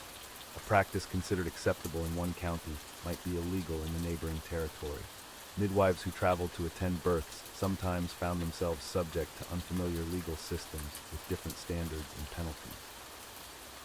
The legal vulnerability of midwives extended to their relationships with other medical practitioners. When physicians or surgeons were called to assist with difficult births, questions of authority and responsibility often arose.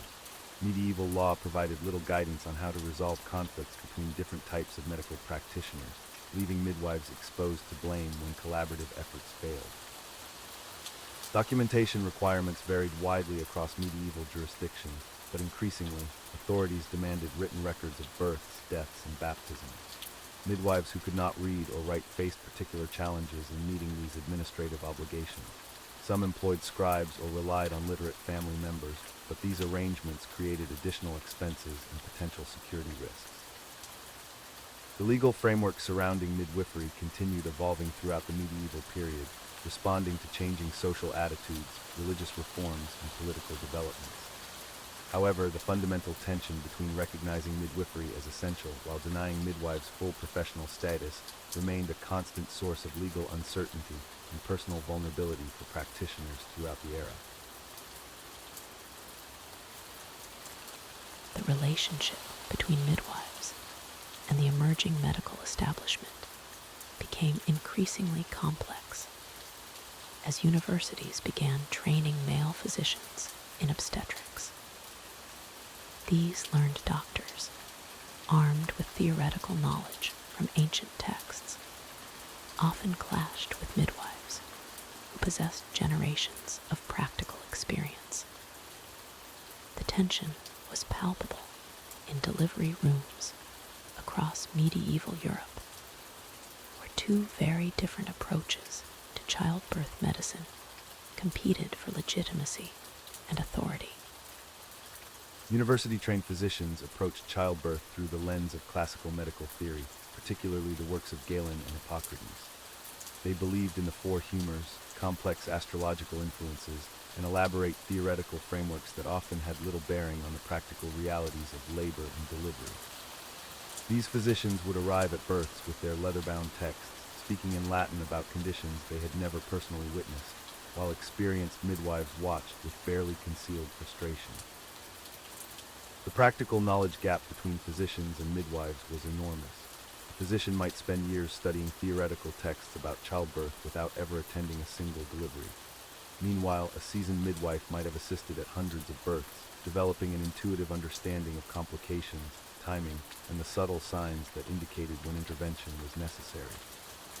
This created a peculiar dynamic where the theoretically educated often deferred to the practically experienced, despite the official hierarchy. Legal disputes frequently arose when births went wrong. Physicians, protected by their university credentials and guild memberships, could often deflect blame onto midwives, claiming that improper traditional practices had interfered with their learned treatments. Midwives lacking formal legal protection found themselves vulnerable to accusations of malpractice, witchcraft, or incompetence, even when following procedures that had proven successful for generations. The documentation requirements imposed on midwives became increasingly burdensome as legal oversight expanded. Many midwives were illiterate, making it impossible for them to maintain the detailed records that authorities demanded. This created a dependency on clerks, scribes, or educated family members who could help document births, deaths, and any unusual circumstances that might later require legal explanation. Church courts maintained jurisdiction over many aspects of midwifery practice, particularly those involving moral or spiritual concerns. Midwives found themselves answering to ecclesiastical authorities about their methods, their prayers, their use of blessed objects, and their adherence to Christian doctrine during deliveries. These religious courts could impose penances, fines, or even excommunication for practices deemed inappropriate or heretical. The licensing system varied dramatically between regions, creating confusion for midwives who traveled or relocated. A license valid in one diocese might be meaningless in another, forcing experienced practitioners to undergo repeated examinations and oath-taking ceremonies. This fragmentation of authority made it difficult for midwives to establish consistent practices or build reputations beyond their immediate localities. Apprenticeship regulations became more formalized during the later medieval period, with authorities attempting to control who could learn midwifery and under what conditions. Master midwives were required to register their apprentices, document their training progress, and guarantee their competence before allowing them to practice independently. These requirements created additional administrative burdens for established practitioners while limiting opportunities for aspiring midwives. The economic implications of increased regulation were significant. Licensing fees, examination costs, and mandatory continuing education requirements strained the finances of many midwives. Those who served primarily poor communities found it particularly difficult to afford the various fees and requirements, sometimes forcing them to choose between legal compliance and serving their traditional patient base. Enforcement mechanisms varied widely in their effectiveness and fairness. In some regions, regulatory oversight was minimal and rarely enforced, allowing traditional practices to continue largely unchanged. In others, zealous officials conducted regular inspections, imposed heavy fines for minor infractions, and maintained detailed records of every midwife's activities and compliance status. The emergence of professional medical guilds created new challenges for midwives seeking recognition and protection. These guilds, dominated by male physicians and surgeons, often viewed midwifery as a subordinate craft rather than a legitimate medical profession. Midwives who sought guild membership or protection faced discrimination, exclusion, and requirements specifically designed to limit their participation in organized medicine. International variations in legal status created interesting contrasts across medieval Europe.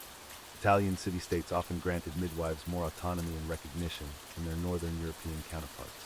French regulations tended to emphasize moral and religious compliance, while Germanic regions focused more heavily on technical competence and formal training requirements.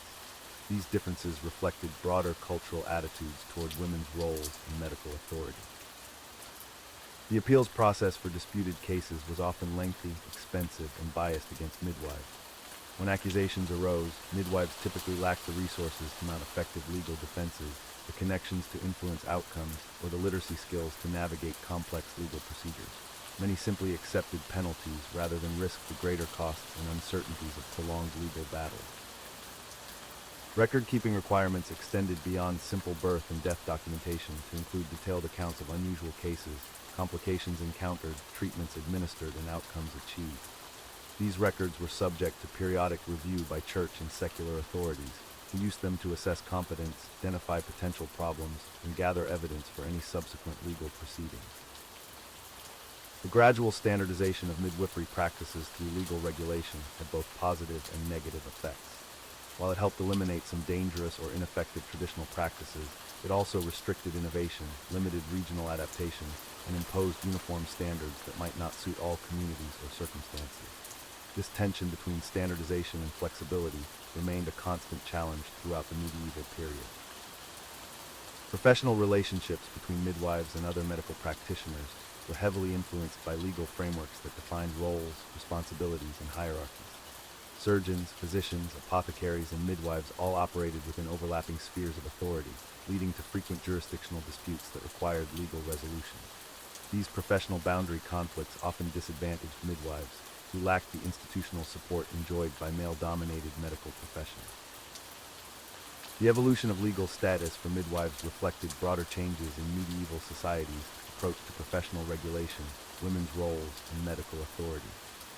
As legal systems became more sophisticated and bureaucratic, midwives found themselves increasingly subject to external oversight while simultaneously gaining some protections and recognition for their essential services. This complex legal landscape shaped the daily experiences of medieval midwives in ways that extended far beyond the birthing chamber. The life of a medieval midwife was fraught with dangers that extended far beyond the birthing chamber. These women faced constant threats to their reputation, their livelihood, and often their very lives. The precarious nature of their profession meant that success could bring respect, but failure could result in accusations of witchcraft, exile, or worse. One of the most persistent dangers midwives faced was the threat of being accused of practicing witchcraft. The medieval mind struggled to understand the mysteries of birth and death, and when things went wrong, supernatural explanations often seemed more plausible than natural ones. A midwife who attended too many difficult births, or who used herbs and remedies that seemed too effective, could quickly find herself under suspicion. The connection between midwifery and witchcraft accusations was particularly strong because both involved knowledge of the female body, herbs, and what many considered to be supernatural powers over life and death. When a baby died during delivery, or when a mother succumbed to childbed fever, the community needed someone to blame. The midwife, as the person present during these tragic events, became an easy target for accusations. Church authorities were especially suspicious of midwives who seemed too knowledgeable about pain relief during childbirth. The prevailing religious doctrine held that women should suffer in labor as punishment for Eve's original sin. Any midwife who appeared to ease this suffering too effectively might be accused of using demonic powers or of defying God's will. The famous Malleus Maleficarum, or Hammer of Witches, published in 1487, specifically targeted midwives as likely practitioners of witchcraft. This influential text claimed that midwives were particularly susceptible to demonic influence because of their intimate knowledge of women's bodies and their presence during the vulnerable moments of birth. Legal proceedings against accused midwives were often brutal and unfair. The burden of proof was typically reversed, meaning the accused had to prove their innocence rather than having their guilt proven. Evidence against them might include nothing more than the testimony of grieving parents or suspicious neighbors who had noticed unusual behavior or unexplained success in difficult cases. Even midwives who escaped formal accusations of witchcraft faced constant scrutiny from their communities. They had to be careful about which herbs they used, how they prepared their remedies, and even how they spoke during deliveries. A casual comment about sensing something unusual about a pregnancy or a prediction about the baby's gender could later be twisted into evidence of supernatural knowledge.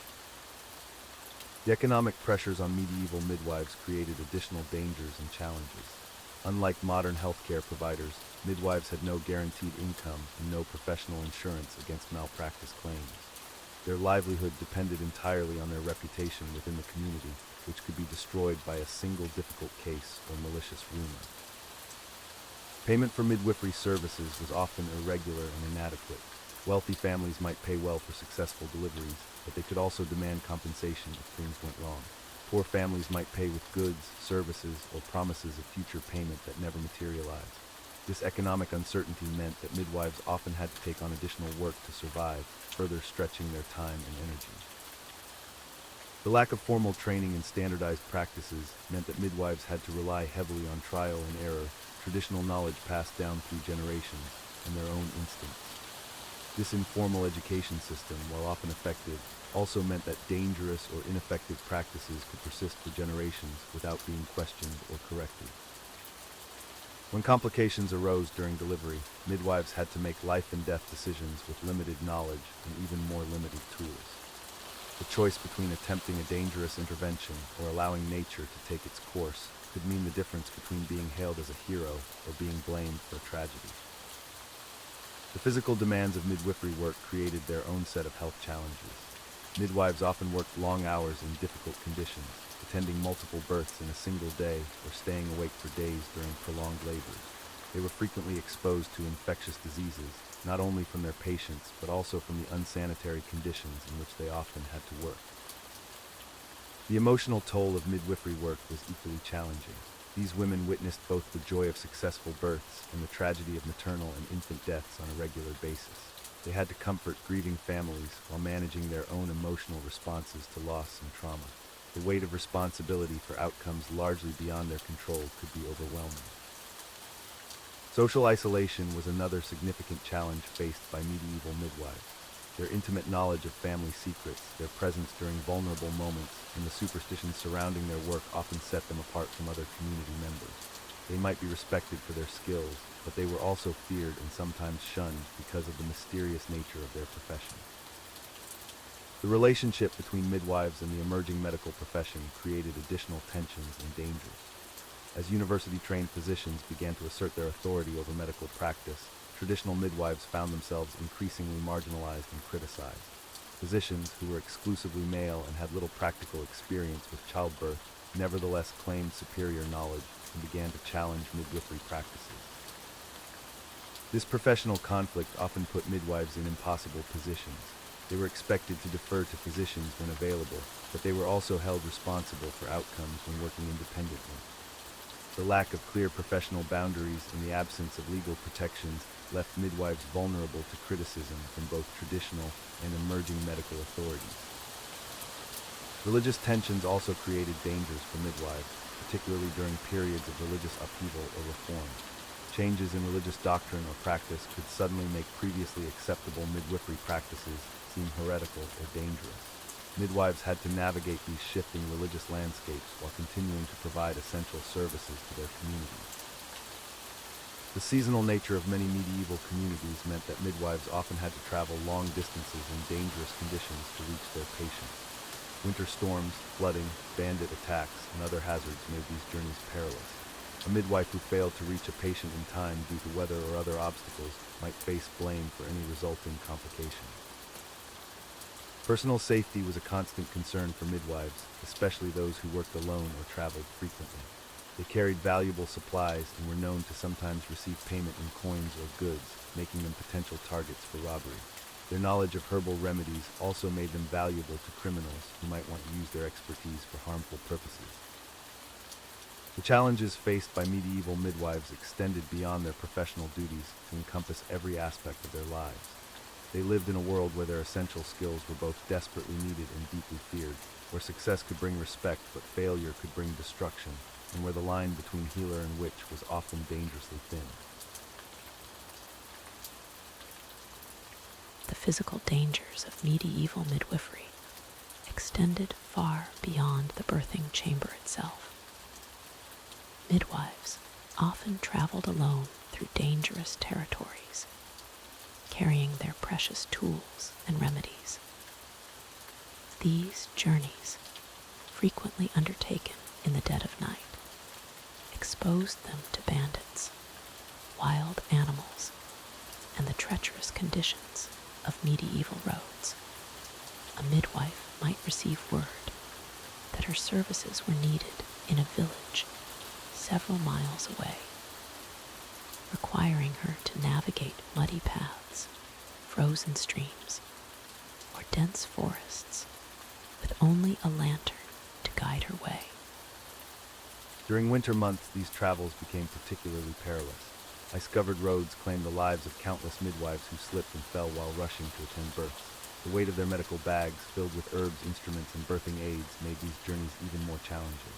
Some midwives employed young apprentices or family members to accompany them, but this wasn't always possible, especially in smaller communities where resources were scarce. The tools themselves presented their own set of hazards.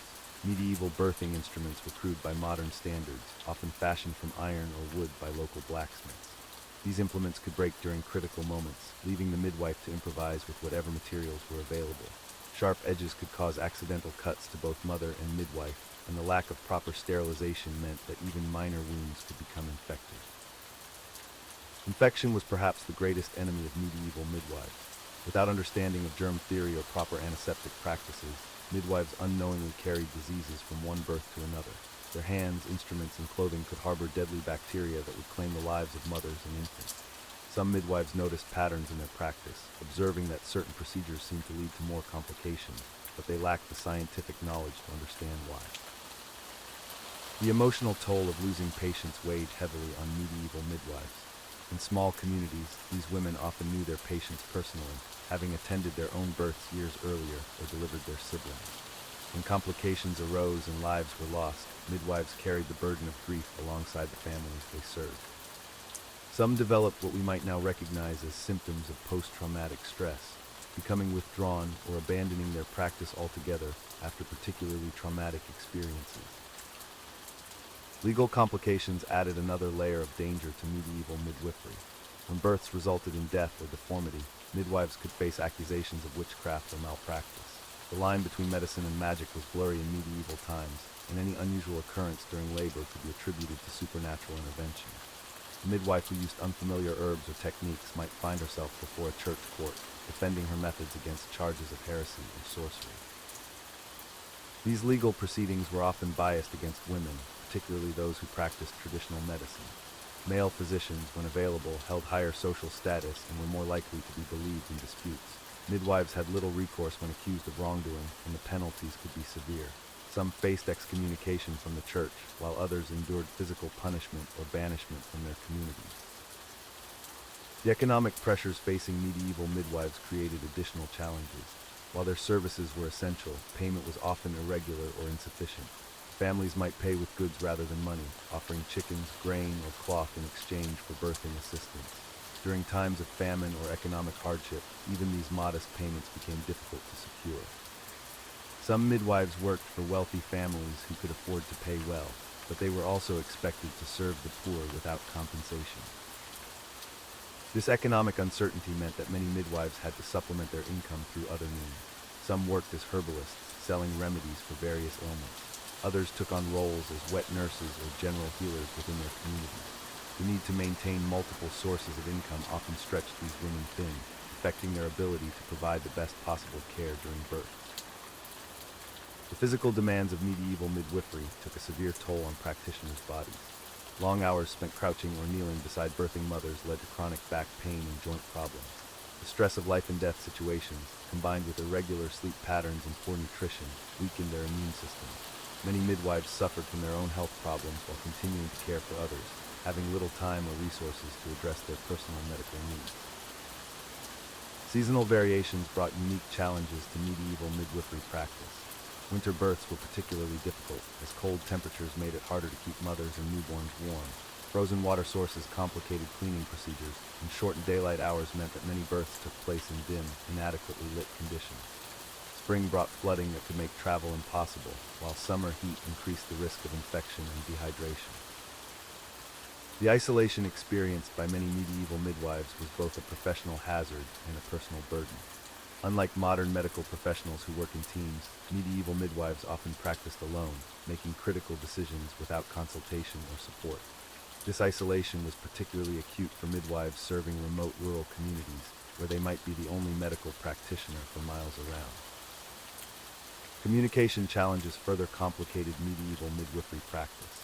In regions where multiple languages or dialects were spoken, midwives had to navigate linguistic barriers while providing care. Misunderstandings about symptoms, preferences, or cultural practices could lead to complications or conflicts. Some midwives learned multiple languages to better serve diverse communities, but this additional skill requirement placed even more demands on their time and energy. The lack of standardized training meant that the quality of medieval midwifery varied dramatically from one practitioner to another. While some midwives learned from experienced mentors and developed considerable skill, others relied on folklore and superstition. This inconsistency in training and practice contributed to unpredictable outcomes and reinforced negative stereotypes about women's medical knowledge. The harsh reality of medieval childbirth becomes starkest when we examine the numbers that defined life and death in those times. Maternal mortality rates during the medieval period ranged between 10 to 20 deaths per 1,000 births, a figure that would be considered catastrophic by modern standards. To put this in perspective, today's maternal mortality rate in developed countries hovers around 10 deaths per 100,000 births. The medieval midwife faced odds that were literally 1,000 times more dangerous for the women in her care. These statistics weren't merely numbers on parchment. They represented mothers, daughters, wives, and sisters whose lives hung in the balance with each contraction. The midwife carried this weight with every birth she attended, knowing that despite her best efforts and accumulated wisdom, the specter of death loomed over every delivery room. She had learned to read the signs early to recognize when a birth was taking a dangerous turn, but her tools for intervention remained frustratingly limited. Infant mortality painted an even grimmer picture. Approximately 200 to 300 babies died for every 1,000 born, meaning that nearly 1 in 3 infants would not survive their first year of life. Half of all children born would not reach their 5th birthday. These weren't abstract statistics to the medieval midwife. She witnessed these losses firsthand, held tiny bodies that had fought briefly for life, and comforted grieving parents whose hopes had been shattered in moments. The causes of maternal death were varied but predictable. Hemorrhaging during or after birth claimed many lives, as midwives lacked effective means to control severe bleeding. They might pack the birth canal with cloths soaked in various herbal preparations, apply pressure, and pray, but when major blood vessels were damaged, their interventions often proved insufficient. The sight of a mother bleeding out despite desperate efforts haunted many midwives throughout their careers. Infection, known then as childbed fever, stalked new mothers relentlessly. Without understanding of bacterial contamination, midwives unknowingly contributed to these deaths through practices that seem obviously dangerous today. The same hands that had delivered one baby might deliver the next without any form of sterilization. Birth attendants moved between homes, potentially carrying infection from one household to another, creating invisible chains of tragedy that could devastate entire communities. Obstructed labor presented another deadly challenge. When bobbies were positioned incorrectly or when the mother's pelvis was too narrow for safe delivery, medieval midwives had few options. They might attempt to manually reposition the baby, a dangerous procedure that could cause internal injuries. Some midwives learned techniques for turning breech bobbies, but these interventions carried significant risks for both mother and child. When all else failed, they faced the horrific choice between attempting to save the baby or the mother, rarely both. The emotional toll on midwives was immense. These women formed deep bonds with the families they served, often attending multiple generations within the same household. To lose a mother or baby wasn't just a professional failure. It was a personal tragedy that rippled through the entire community. Midwives developed their own coping mechanisms, often turning to prayer, ritual, or the support of other women in their profession to process the grief that came with their calling. Complications during labor often began subtly, requiring the midwife's experienced eye to detect early warning signs. A labor that progressed too slowly might indicate problems with the baby's position or size. Excessive bleeding during early stages could signal placental issues that would become life-threatening. Changes in the mother's consciousness, skin color, or breathing patterns might herald serious complications that demanded immediate action, even when that action was limited by available knowledge and tools. The midwife's reputation and livelihood depended heavily on successful outcomes, creating enormous pressure to achieve positive results despite overwhelming odds. A series of deaths could destroy a midwife's career and leave her destitute. Communities might blame her for losses that were beyond her control, leading to social ostracism or even accusations of witchcraft. This pressure sometimes led midwives to take desperate measures or make promises they couldn't keep, further complicating their already difficult position. Seasonal patterns affected mortality rates significantly. Winter births carried higher risks due to cold temperatures, limited food supplies, and increased prevalence of disease. Mothers weakened by poor nutrition during harsh winters were less likely to survive difficult labors. Bobbies born during food shortages faced additional challenges, as malnourished mothers produced less nutritious breast milk. The midwife had to factor these environmental conditions into her assessments and adjust her care accordingly. Social class played a crucial role in survival rates, though not always in expected ways. Wealthy women had access to better nutrition and warmer birthing environments, but they also faced unique risks. Rich families might insist on interventions that increased danger, or they might delay calling for help, believing their status protected them from common complications. Poor women, while lacking resources, often had stronger constitutions from lives of physical labor and might recover more quickly from uncomplicated births. The midwife's knowledge of danger signs became her most valuable asset. She learned to recognize the subtle changes that preceded major complications. A mother's complaints of severe headache might indicate dangerous blood pressure changes. Unusual swelling could signal serious kidney problems. Changes in fetal movement patterns might warn of impending distress. This diagnostic skill, developed through years of observation and experience, often meant the difference between life and death for her patients. Multiple births presented exponentially increased risks that tested every aspect of a midwife's skill.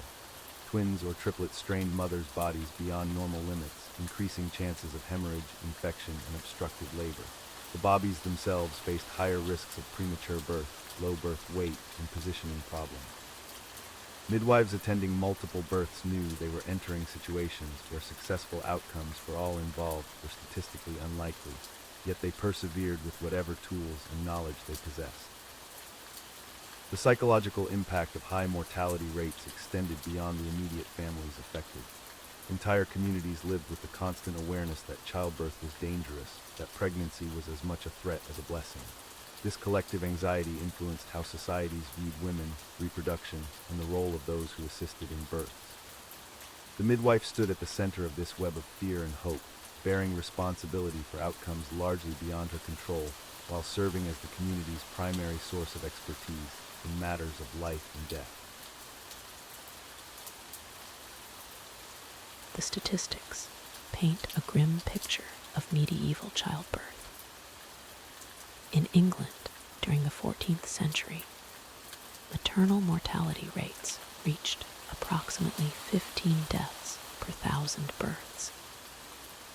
To put this in perspective, modern developed nations see fewer than 2 deaths per 1,000 births. The medieval midwife faced odds that would terrify any healthcare provider today. These numbers tell only part of the story. Behind each statistic lay a woman who had prepared for months, gathering linens and herbs, arranging for the midwife's attendance, and praying for safe delivery. The community would have rallied around her, offering support and assistance. Yet despite all preparations, death remained an ever-present possibility. Infant mortality painted an even darker picture. In some regions, nearly half of all children died before reaching their 5th birthday. The first year of life proved particularly treacherous, with diseases, malnutrition, and birth complications claiming countless young lives. Medieval parents learned to temper their joy with caution, knowing that survival was never guaranteed. The midwife bore witness to this tragedy repeatedly. She would deliver a healthy baby, only to watch it succumb to illness within days or weeks. The emotional toll of losing patients, both mothers and infants, weighed heavily on these women. They carried the grief of entire communities, yet were expected to maintain their composure and continue their vital work. Seasonal variations affected mortality rates significantly. Winter births carried higher risks due to cold temperatures, limited food supplies, and increased susceptibility to respiratory infections. Spring brought its own challenges, as food stores dwindled and malnutrition weakened both mothers and newborns. Summer offered the best survival chances, with abundant food and warmer weather supporting recovery. The social class of the mother dramatically influenced survival rates. Wealthy women had access to better nutrition, heated chambers, and multiple attendants. They could afford to rest before and after birth, consuming strengthening foods like meat, eggs, and wine. Poor women often labored in drafty hovels, returned to work within days, and struggled to maintain adequate nutrition while nursing. Multiple pregnancies took a devastating toll on women's bodies. Without effective contraception, women might bear 8 to 12 children during their reproductive years. Each pregnancy depleted their nutritional reserves, weakened their bodies, and increased the risk of complications. The midwife watched as familiar faces grew gaunt and frail with each successive birth. Postpartum infections claimed many lives that might have been saved with proper sanitation. The medieval understanding of cleanliness differed vastly from modern standards. Midwives washed their hands, but concepts of sterile technique remained unknown. Birth attendants might move between patients without changing clothes or cleaning instruments, unknowingly spreading deadly bacteria. Puerperal fever, now known as postpartum sepsis, struck terror into medieval communities. Women who had seemingly successful deliveries would develop fever, chills, and abdominal pain within days. The condition progressed rapidly, often proving fatal within a week. Midwives recognized the symptoms but possessed no effective treatments, watching helplessly as patients deteriorated. The psychological impact of high mortality rates shaped medieval attitudes toward pregnancy and childbirth. Women approached labor with a mixture of hope and resignation, preparing for death as thoroughly as they prepared for new life. They wrote wills, made final confessions, and said goodbye to loved ones before entering the birthing chamber. Religious beliefs provided comfort but also added pressure. Many viewed childbirth complications as divine punishment for sin, particularly the original sin of Eve. This theological framework meant that midwives not only battled medical challenges, but also confronted spiritual interpretations of their failures. A mother's death might be seen as God's judgment rather than a medical tragedy. The concept of maternal sacrifice was deeply embedded in medieval culture. Women were expected to risk their lives for their children, and those who died in childbirth were often venerated as martyrs. This cultural framework provided meaning to tragedy, but also normalized the acceptance of preventable deaths. Midwives developed emotional coping mechanisms to deal with frequent loss. They might focus on successful deliveries, finding joy in healthy babies and recovering mothers. Some turned to religious faith, viewing their work as a sacred calling that transcended individual outcomes. Others developed a stoic acceptance of mortality, understanding that death was an integral part of their profession. The ripple effects of maternal death extended far beyond the immediate family. Children left motherless faced uncertain futures, particularly in an era before reliable wet nurses or formula feeding. Husbands might remarry quickly out of necessity, seeking someone to care for surviving children. The midwife often helped arrange these practical matters, serving as a bridge between grief and survival. Community support systems evolved to address high mortality rates. Neighborhoods developed networks of women who could step in to care for motherless children or assist overwhelmed fathers. These informal adoption arrangements helped ensure child survival, though they couldn't replace the lost maternal bond. The economic impact of maternal death affected entire households. Women contributed significantly to medieval economies through domestic production, childcare, and often paid labor. Their loss meant not only emotional devastation, but also financial hardship for surviving family members. The midwife sometimes helped arrange economic support for bereaved families. Despite these challenges, medieval midwives continued their work with dedication and courage. They understood that their presence, however limited their medical knowledge, provided comfort and hope to laboring women. Even when they couldn't prevent death, they could ensure that women didn't face their final moments alone. The accumulation of experience taught midwives to recognize warning signs and patterns. They learned which complications were most likely to prove fatal and which interventions might offer hope. This experiential knowledge, passed down through generations, represented the best medical care available in their time. Some midwives specialized in caring for the dying, providing comfort measures and spiritual support when medical intervention proved futile. They knew prayers for the departing soul, techniques for easing pain, and rituals for preparing bodies for burial. This aspect of their work required particular emotional strength and spiritual conviction. The medieval midwife's relationship with mortality shaped her entire worldview. She understood life's fragility in ways that few others could comprehend. This knowledge made her both more compassionate toward human suffering and more appreciative of successful outcomes. Every healthy birth represented a victory against overwhelming odds. As we drift toward sleep, we might reflect on these women who faced death daily yet continued to bring life into the world. Their courage in the face of impossible odds reminds us that even in the darkest times, human dedication and compassion can provide light.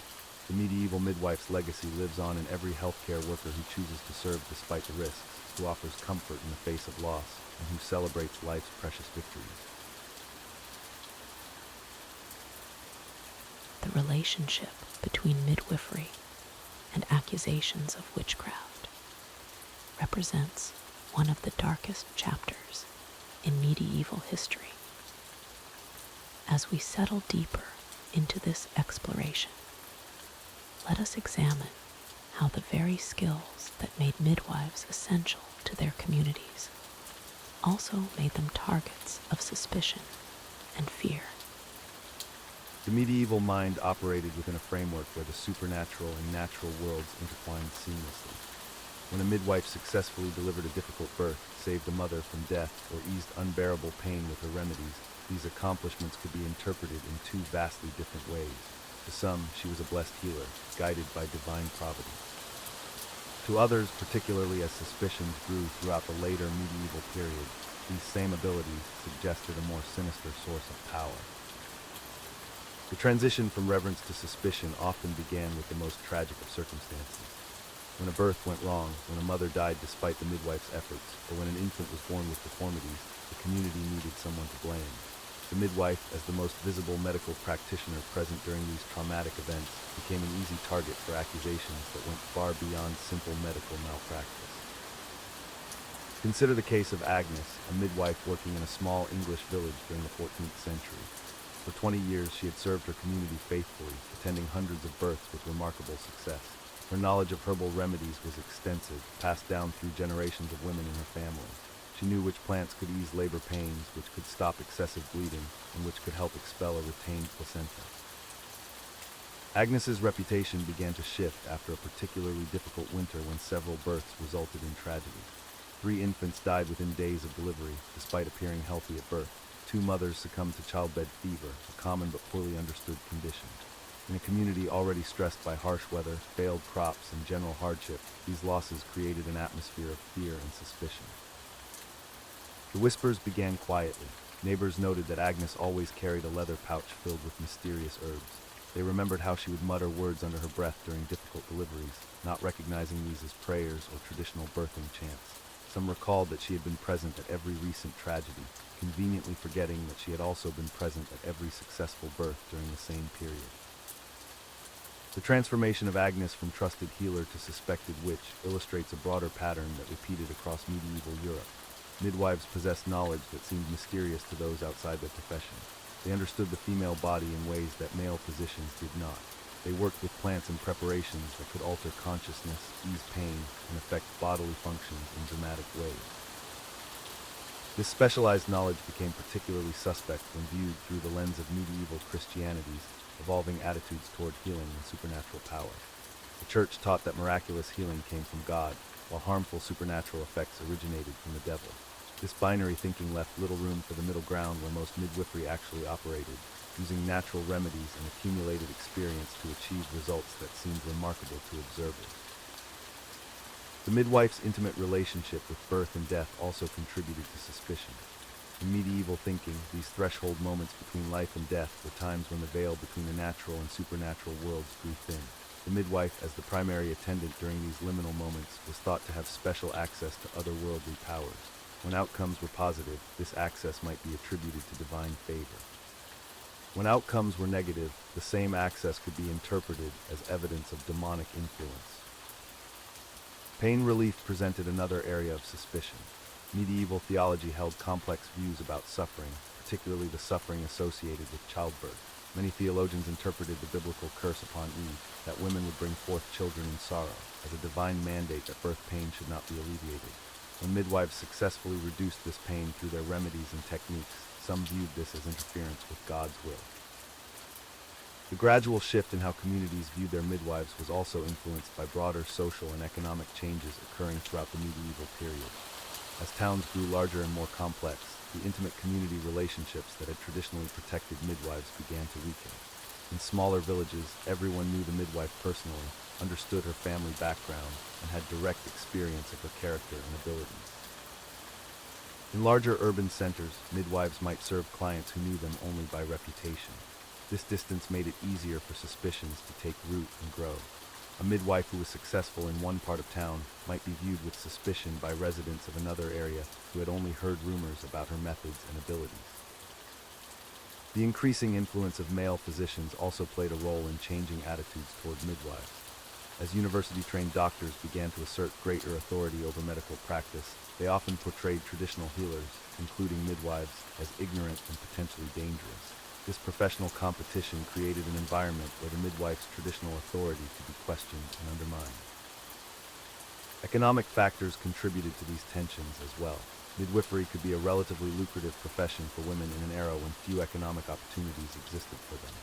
A successful midwife might accumulate property, maintain independence, and wield considerable influence within her community. This economic success could breed resentment, particularly during times of general hardship when others struggled to make ends meet. The legal framework surrounding accusations of witchcraft also evolved during the medieval period in ways that made midwives increasingly vulnerable. Early medieval law had generally required substantial evidence and multiple witnesses to support accusations of harmful magic. However, as witch hunting became more systematized, particularly in the later medieval period, the standards of evidence began to shift. Circumstantial evidence gained greater weight in legal proceedings. The mere presence of a midwife at multiple unfortunate events could be presented as evidence of malevolent influence. Her possession of herbs and medical implements could be characterized as tools of witchcraft. Her knowledge of anatomy and physiology could be portrayed as unnatural for a woman to possess. The interrogation techniques used in witchcraft cases also evolved in ways that made it difficult for accused midwives to defend themselves effectively. Questions were often designed to create logical traps where any answer could be interpreted as evidence of guilt. If a midwife claimed her healing abilities came from God, she might be accused of blasphemy for presuming divine favor.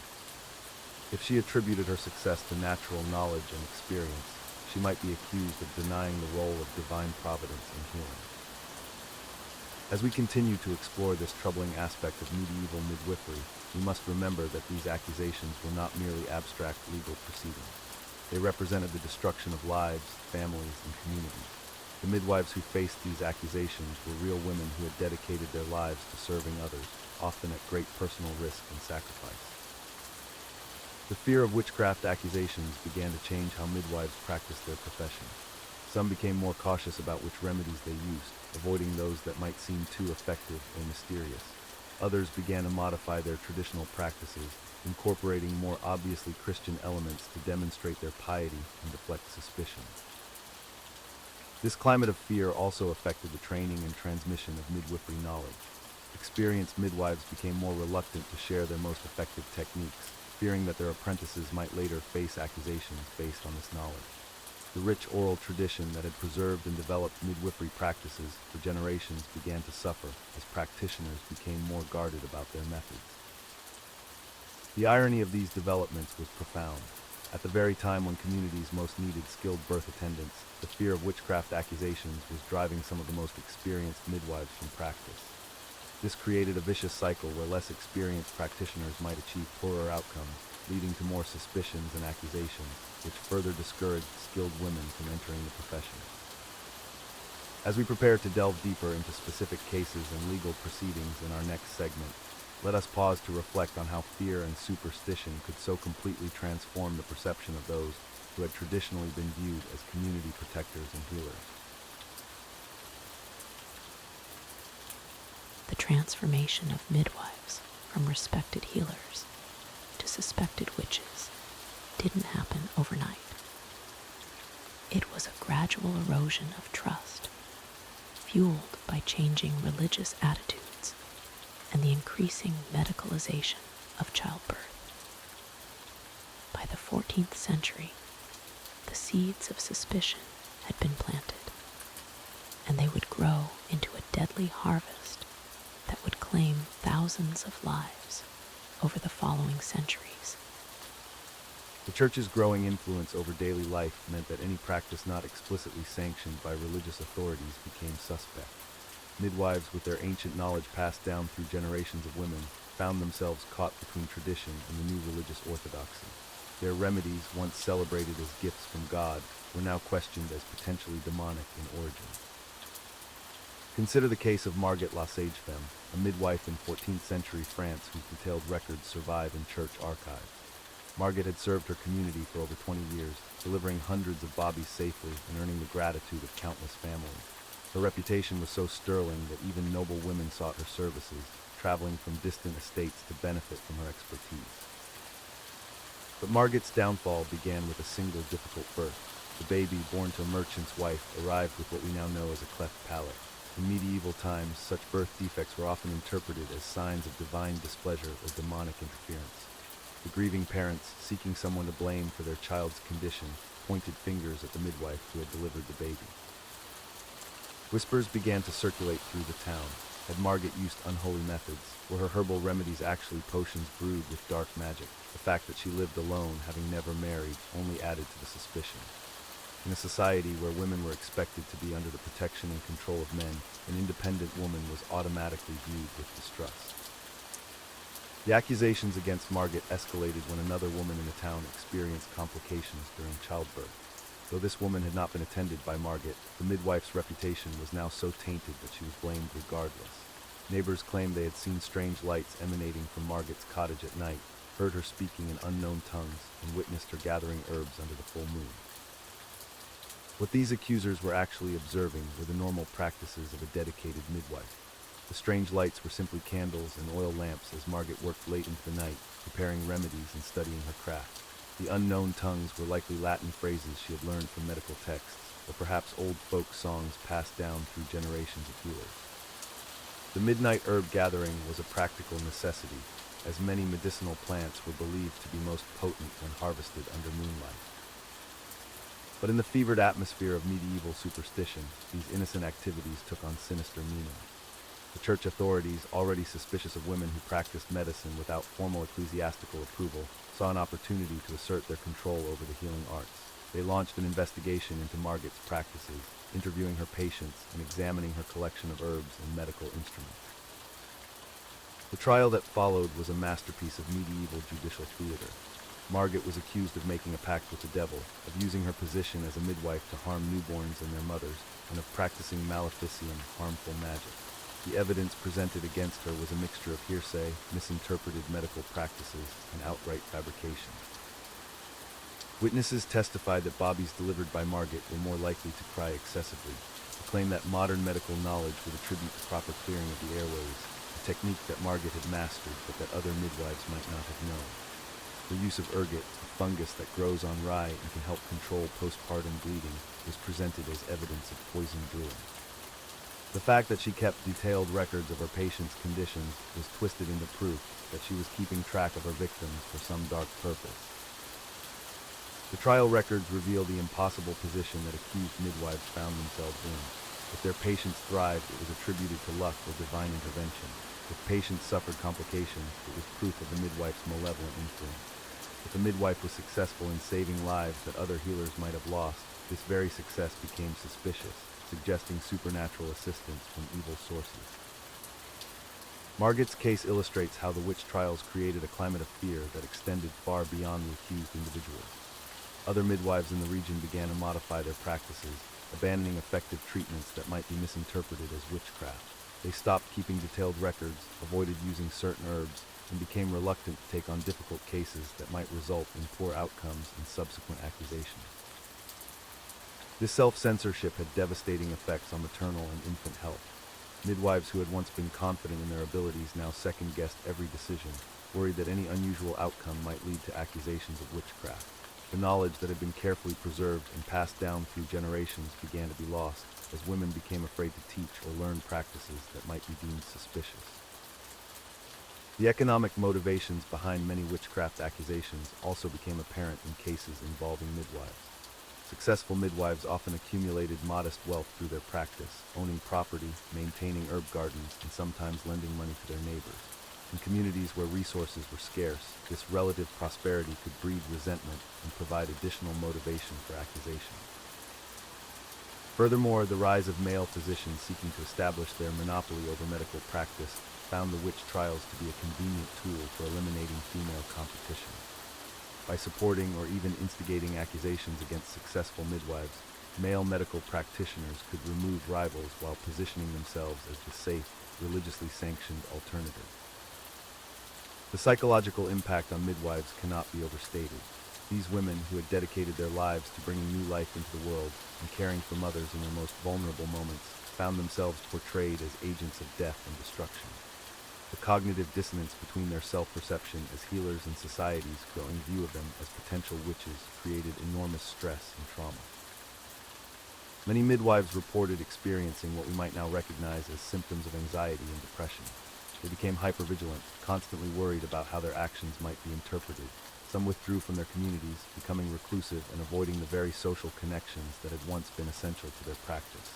Others abandoned midwifery altogether, seeking safer occupations that were less likely to attract supernatural suspicion.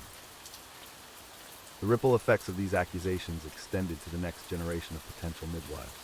Young women who might have once eagerly sought apprenticeships with experienced practitioners now hesitated to enter the field. The traditional system of knowledge transfer, which had relied on close mentoring relationships between older and younger women, began to break down as both teachers and students became wary of associations that might lead to accusations. As we drift deeper into this troubling chapter of medieval history, we can see how the persecution of midwives represented more than just individual tragedies. It was a systematic assault on women's traditional roles as healers and community leaders, part of a broader transformation in medieval society that sought to concentrate power in male-dominated institutions, while marginalizing the wisdom and expertise that women had cultivated over centuries of caring for their community. The tension between male physicians and female midwives created one of the most significant conflicts in medieval healthcare. This wasn't simply a professional disagreement. It was a fundamental clash between two entirely different approaches to childbirth and women's health. Male physicians trained in university settings approached childbirth through theoretical knowledge. They studied ancient texts, particularly the works of Galen and Hippocrates. Their understanding came from books rather than practical experience. Most had never actually witnessed a birth, let alone assisted in one. These physicians viewed childbirth as a medical condition requiring intervention. They believed that complications arose from imbalances in the body's humors. Blood, phlegm, yellow bile, and black bile needed to be properly balanced for a successful delivery. Their treatments often involved bloodletting, purging, and the administration of various herbal concoctions. Midwives, on the other hand, learned through apprenticeship and hands-on experience. They understood the natural rhythms of labor. They knew when to intervene and when to simply provide comfort and support. Their knowledge passed down through generations of women who had attended countless births. The conflict intensified as universities began producing more male physicians.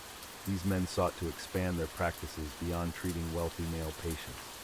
Childbirth represented a significant source of income, especially among the upper classes who could afford physician fees. Male physicians argued that their formal education made them superior to midwives. They claimed that women lacked the intellectual capacity to understand the complexities of childbirth. This argument gained traction among educated elites who valued university training over practical experience. The church initially supported midwives, recognizing their essential role in ensuring proper baptism of newborns. However, as male physicians gained influence, some church leaders began questioning whether women should hold such important responsibilities. The debate centered on whether women possessed sufficient moral and intellectual authority to make life and death decisions. Economic factors drove much of this conflict. Midwives typically charged modest fees, often accepting payment in goods or services. They served all social classes, from peasant women to nobility. Male physicians commanded higher fees and primarily served wealthy clients. They saw midwifery as competition that prevented them from accessing a lucrative market. The legal system gradually began favoring male physicians. Courts increasingly accepted their testimony over that of midwives in cases involving maternal or infant deaths. This shift reflected broader social attitudes about male authority and female competence. Male physicians promoted the idea that childbirth was inherently dangerous and required medical intervention. They emphasized complications and mortality rates, arguing that only trained physicians could properly manage difficult deliveries. This medicalization of childbirth challenged the traditional view of birth as a natural process. Midwives found themselves defending not only their professional practices, but their very right to exist. They argued that their experience and intuitive understanding of women's bodies made them uniquely qualified to assist in childbirth. They pointed to their success rates and the trust placed in them by countless women. The conflict played out differently across various regions of Europe. In some areas, midwives maintained their traditional roles with minimal interference from male physicians. In others, particularly in major cities with established universities, the pressure to replace midwives with physicians intensified. Guild systems complicated these dynamics. Male physicians often belonged to powerful medical guilds that could influence local regulations and licensing requirements. Midwives, traditionally operating outside formal guild structures, found themselves at a disadvantage when regulations began requiring official recognition or licensing. The debate extended beyond practical considerations to philosophical questions about the nature of medical knowledge. Male physicians championed rational, systematic approaches based on classical texts and logical reasoning. Midwives represented empirical knowledge gained through direct observation and practical experience. Some male physicians attempted to co-opt midwifery knowledge while simultaneously undermining midwives' authority. They observed births, questioned midwives about their techniques, and then claimed to have improved upon traditional methods through their superior understanding of anatomy and physiology. The introduction of new medical instruments further complicated the relationship. Male physicians promoted the use of forceps and other surgical tools, arguing that these innovations required medical training to use safely. Midwives generally relied on manual techniques and natural remedies, viewing excessive intervention as potentially harmful. Social class influenced how this conflict affected individual women. Wealthy women might choose male physicians for the prestige associated with university-trained practitioners. Poor women continued relying on midwives out of necessity, as physician fees remained beyond their means. The conflict created uncertainty for expectant mothers. Traditional support systems built around experienced midwives faced challenges from new medical approaches promoted by male physicians. Women found themselves caught between competing claims about the safest and most appropriate care during childbirth. Religious considerations added another layer of complexity. Some theologians questioned whether male physicians should attend women during childbirth, citing concerns about modesty and propriety. Others argued that the preservation of life justified male involvement in what had traditionally been an exclusively female domain. The rise of written medical texts gave male physicians additional advantages. They could cite authoritative sources and claim scientific backing for their methods. Midwives, whose knowledge remained largely oral, struggled to compete with this apparent scholarly legitimacy. Regional variations in this conflict reflected local power structures and cultural attitudes. Areas with strong traditions of female autonomy might resist the encroachment of male physicians more successfully than regions where women's roles were more restricted. The economic implications extended beyond individual practitioners to entire communities. Midwives often served multiple roles within their communities, providing not only childbirth assistance, but also general healthcare advice and social support. Their displacement could leave significant gaps in community care networks. As this conflict intensified, it would reshape not only the practice of midwifery, but the entire landscape of women's health care. The struggle between traditional knowledge and formal medical education would have lasting consequences that extended far beyond the medieval period. The transformation of childbirth from a women-centered community event to a male-dominated medical procedure didn't happen overnight. It was a gradual erosion that took place over several centuries, with each generation of midwives finding their authority increasingly questioned and their practices increasingly scrutinized. The shift represented more than just a change in medical practice. It was a fundamental reimagining of who held authority over the most intimate and dangerous moments of women's lives. University-trained physicians began developing what they called scientific approaches to childbirth, though many of these approaches were based more on classical texts than actual experience. They studied the writings of ancient Greek and Roman physicians, men who had never attended a birth themselves, but whose words carried the weight of scholarly authority. These physicians memorized descriptions of labor and delivery written by scholars who had relied on second-hand accounts and theoretical speculation rather than direct observation. The irony was profound. Midwives possessed generations of accumulated knowledge passed down through direct experience, yet they were dismissed as ignorant. Physicians who had never witnessed a birth were considered more knowledgeable because they could quote Latin texts and explain theoretical principles. The academic credentials that physicians possessed were seen as more valuable than the practical expertise that midwives had developed through years of hands-on experience. Male physicians began introducing new tools and techniques, some helpful, others dangerous. They brought forceps, instruments that could assist in difficult deliveries, but could also cause severe injuries when used improperly. The secrecy surrounding these new tools added to their mystique. Physicians guarded their instruments carefully, claiming that their use required special training that only university-educated men could master. The Chamberlain family of physicians famously kept their forceps design secret for over a century, passing the knowledge only to male family members and using their exclusive access to these tools to build their reputation and wealth. They would arrive at difficult births with their instruments hidden in elaborate carved boxes, refusing to let anyone else see how the tools worked. This secrecy allowed them to charge enormous fees while positioning themselves as indispensable experts. Midwives found themselves increasingly excluded from difficult cases, the very situations where their experience would have been most valuable. When complications arose, families began calling for physicians instead of relying on the midwife's expertise. This created a vicious cycle where midwives lost opportunities to handle complex situations, making it easier for critics to argue that they lacked the skills to manage serious complications. The economic implications were devastating for midwives. As physicians claimed the most lucrative cases, midwives were left with routine deliveries that paid much less. Wealthy families, eager to demonstrate their status and access to the latest medical advances, began hearing physicians for normal births, not just emergencies. This trend trickled down through social classes, with middle-class families following the example set by the wealthy. Physicians also began changing the physical environment of birth. They insisted on examining women in ways that violated traditional modesty standards, claiming that proper medical assessment required visual and manual examination. This represented a dramatic departure from the midwifery tradition of working primarily through touch and intuition, respecting women's privacy and dignity throughout the process.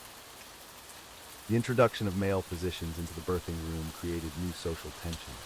Traditional birth attendants were female relatives, friends, and neighbors who provided emotional support and practical assistance. The presence of a male physician disrupted these long-established social patterns, creating awkwardness and discomfort for everyone involved. Many women found the experience deeply embarrassing and traumatic. Religious authorities played a significant role in legitimizing the transition from midwives to physicians. Church leaders, all male, were more comfortable with the idea of university-trained men controlling childbirth than with women maintaining their traditional authority over this crucial life event. They argued that male physicians, with their formal education and scholarly approach, were better equipped to handle the sacred responsibility of bringing new life into the world. The legal system also shifted to favor physicians over midwives. Courts began accepting physician testimony as expert evidence while dismissing midwife testimony as mere opinion. When birth-related deaths occurred, midwives faced increasingly harsh legal consequences, while physicians were more likely to be protected by their professional status and connections to powerful institutions. Training methods reflected these changing power dynamics. Physicians learned about childbirth through books and lectures, studying anatomical drawings and theoretical principles. They practiced on mechanical models and observed other physicians when possible. Midwives continued learning through apprenticeship and direct experience, but this traditional method was increasingly viewed as inferior to formal academic instruction. The rise of lying-in hospitals created new opportunities for physicians to gain experience and establish their authority. These institutions, primarily serving poor women, became training grounds where physicians could practice their techniques and test new approaches. The women who gave birth in these hospitals had little choice in their care and often served as unwilling subjects for medical experimentation and education. Midwives found themselves caught between tradition and innovation. Some attempted to adapt by learning new techniques and incorporating physician-approved methods into their practice. Others resisted change, maintaining that traditional approaches were safer and more respectful of women's needs. Both strategies carried risks in an environment where medical authority was increasingly defined by formal credentials rather than practical results. The transition created confusion and inconsistency in birth care. In rural areas, midwives continued to attend most births simply because physicians were unavailable or too expensive. In urban centers, the situation was more complex, with different social classes accessing different types of care. This patchwork system meant that birth experiences could vary dramatically depending on location, social status, and family preferences. Professional medical organizations began forming during this period, creating formal structures that excluded midwives by definition. These organizations established standards, ethical codes, and licensing requirements that were designed around physician training and practice.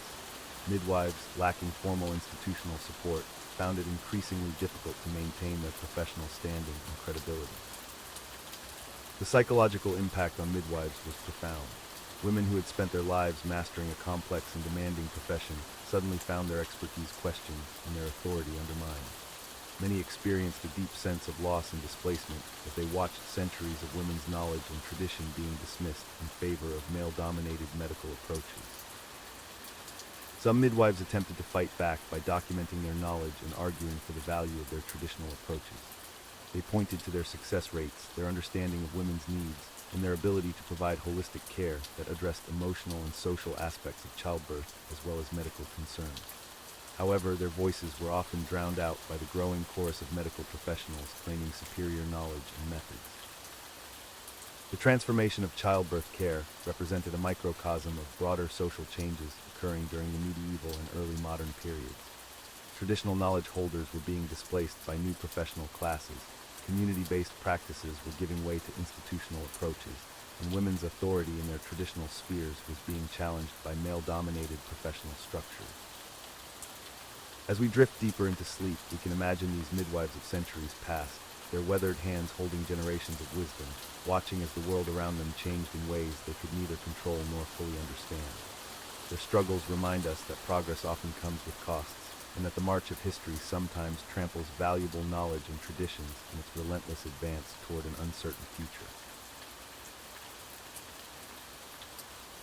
The practice of midwifery varied dramatically across medieval Europe, shaped by local customs, religious influences, and available resources. In the bustling cities of northern Italy, midwives operated within sophisticated guild systems that regulated their practice and protected their interests. The Guild of Midwives in Florence, established in the 13th century, required extensive apprenticeships and maintained detailed records of births and maternal deaths. These Italian midwives often worked alongside university-trained physicians, creating a more collaborative approach to childbirth care than found elsewhere in Europe. Venetian midwives enjoyed particular prestige, serving wealthy merchant families who could afford the finest care available. They utilized imported herbs and spices from the extensive trade networks, incorporating exotic remedies alongside traditional European practices. Rose water from Damascus, cinnamon from Ceylon, and precious stones believed to ease labor pains were common tools in their repertoire. The detailed birth records from Venice reveal survival rates notably higher than rural areas, though whether this reflected superior care or better nutrition among the wealthy remains debated by historians. In contrast, the mountainous regions of Switzerland and Austria presented unique challenges that shaped midwifery practices in distinctive ways. The scattered settlements and harsh terrain meant midwives often traveled for hours through treacherous mountain passes to reach laboring women. These alpine midwives developed remarkable skills in emergency procedures, as they frequently worked entirely alone without possibility of assistance. They carried specialized equipment designed for portability, including collapsible birthing stools and concentrated herbal preparations that weighed less than traditional remedies. The isolation of mountain communities also preserved ancient practices that had disappeared elsewhere. Swiss midwives continued using pre-Christian rituals alongside Catholic prayers, creating syncretic ceremonies that reflected centuries of cultural layering. They maintained detailed knowledge of seasonal herbs, knowing precisely when to harvest plants at different altitudes for maximum potency. The timing of births was often correlated with lunar cycles and weather patterns, beliefs that influenced when couples attempted conception and how labor was managed.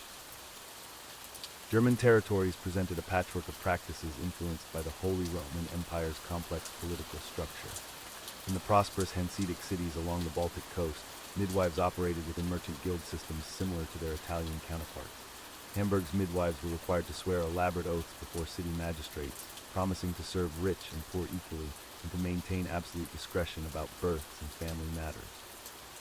These urban midwives often specialized in serving specific social classes, with the most skilled attending noble families while apprentices handled common births. Rural German midwives faced different challenges, particularly in regions affected by frequent warfare. The constant movement of armies meant traditional support networks were often disrupted, forcing midwives to adapt quickly to changing circumstances. They developed portable practices that could be established rapidly in new locations, carrying their knowledge in memory rather than written texts. Many became skilled in treating war wounds alongside their obstetric duties, as conflicts frequently left communities without other medical practitioners. The influence of Germanic law codes created unique legal protections for midwives in some regions. Under Saxon law, midwives who lost mothers or bobbies could face severe penalties, but they also enjoyed special privileges, including exemption from certain taxes and protection from prosecution for witchcraft if their practices followed established customs. This legal framework encouraged conservative approaches to childbirth, as midwives avoided experimental techniques that might result in legal consequences. French midwifery developed under strong royal influence, particularly after the establishment of formal licensing requirements in major cities. Parisian midwives underwent rigorous examinations administered by physician-surgeons appointed by the crown. The process included both practical demonstrations and oral questioning about anatomy, herbal remedies, and proper procedures. Successful candidates received official licenses that granted them exclusive rights to practice within specific districts of the city. The French emphasis on formal education created a class of elite midwives who served aristocratic families and wealthy bourgeoisie. These practitioners often maintained detailed case records, contributing to a growing body of obstetric knowledge that influenced practices throughout Europe. The famous midwife Louise Bourgeois, who attended the births of Louis XIII and other royal children, wrote extensively about her experiences, providing rare insights into high-status medieval childbirth practices. Provincial French midwives operated under different conditions, often serving rural communities with limited resources and education. They relied heavily on oral traditions passed down through generations of women, preserving ancient Celtic and Germanic practices alongside Christian elements. The regional dialects of France meant that herbal knowledge varied significantly, with midwives in Brittany using different plants and techniques than their counterparts in Provence or Normandy. English midwifery developed its own distinctive characteristics under the influence of Anglo-Saxon legal traditions and Norman administrative systems. The Domesday Book and other medieval records reveal that midwives held recognized positions within village hierarchies, often receiving land grants or other compensation for their services. English midwives were frequently called upon to testify in legal proceedings regarding legitimacy of births, inheritance disputes, and cases of suspected infanticide. English guild system, while less developed than in continental Europe, still provided some structure for urban midwives. London's midwives operated under the oversight of the Bishop of London, who granted licenses and investigated complaints about incompetent or immoral practice. The religious oversight meant that English midwives faced particular scrutiny regarding their adherence to Christian doctrine, with accusations of witchcraft being especially dangerous in periods of religious tension. Rural English midwives often served multiple villages, traveling circuits that could span considerable distances. They developed close relationships with local clergy, who frequently assisted with difficult births by providing spiritual comfort and sometimes practical help. The integration of religious and medical care created a distinctive English approach to childbirth that emphasized divine providence alongside practical intervention. The manor system's influence meant that many English midwives served under the direct patronage of noble families, receiving protection and resources in exchange for exclusive availability. These arrangements provided security, but also created obligations that could conflict with serving broader community needs. Manor records reveal complex negotiations between midwives, lords, and village communities over access to specialized care during critical periods. Each region's unique combination of geography, politics, religion, and culture created distinctive midwifery traditions that reflected local needs and values. These variations would continue evolving throughout the medieval period, adapting to changing circumstances while preserving essential knowledge that had sustained communities for generations. The diversity of practices across Europe demonstrates the remarkable adaptability of medieval midwives in serving their communities despite vastly different challenges and resources.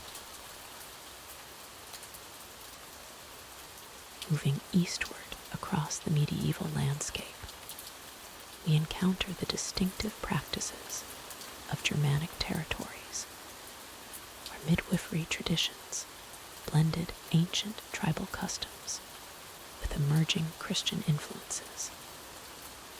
In the Holy Roman Empire, midwives operated within a complex web of local laws and guild regulations that varied dramatically from one principality to another. The Germanic approach to childbirth emphasized community involvement, with extended family networks playing crucial roles in supporting both mother and midwife throughout the birthing process. German midwives often worked in pairs, particularly in larger towns and cities. This partnership system provided not only practical assistance during difficult births, but also served as a form of quality control and mutual protection against accusations of malpractice. The senior midwife, known as the Herbal, would guide the younger assistant through complex procedures, ensuring that traditional knowledge passed seamlessly from one generation to the next. This mentorship system created a robust network of skilled practitioners who could support each other during challenging cases.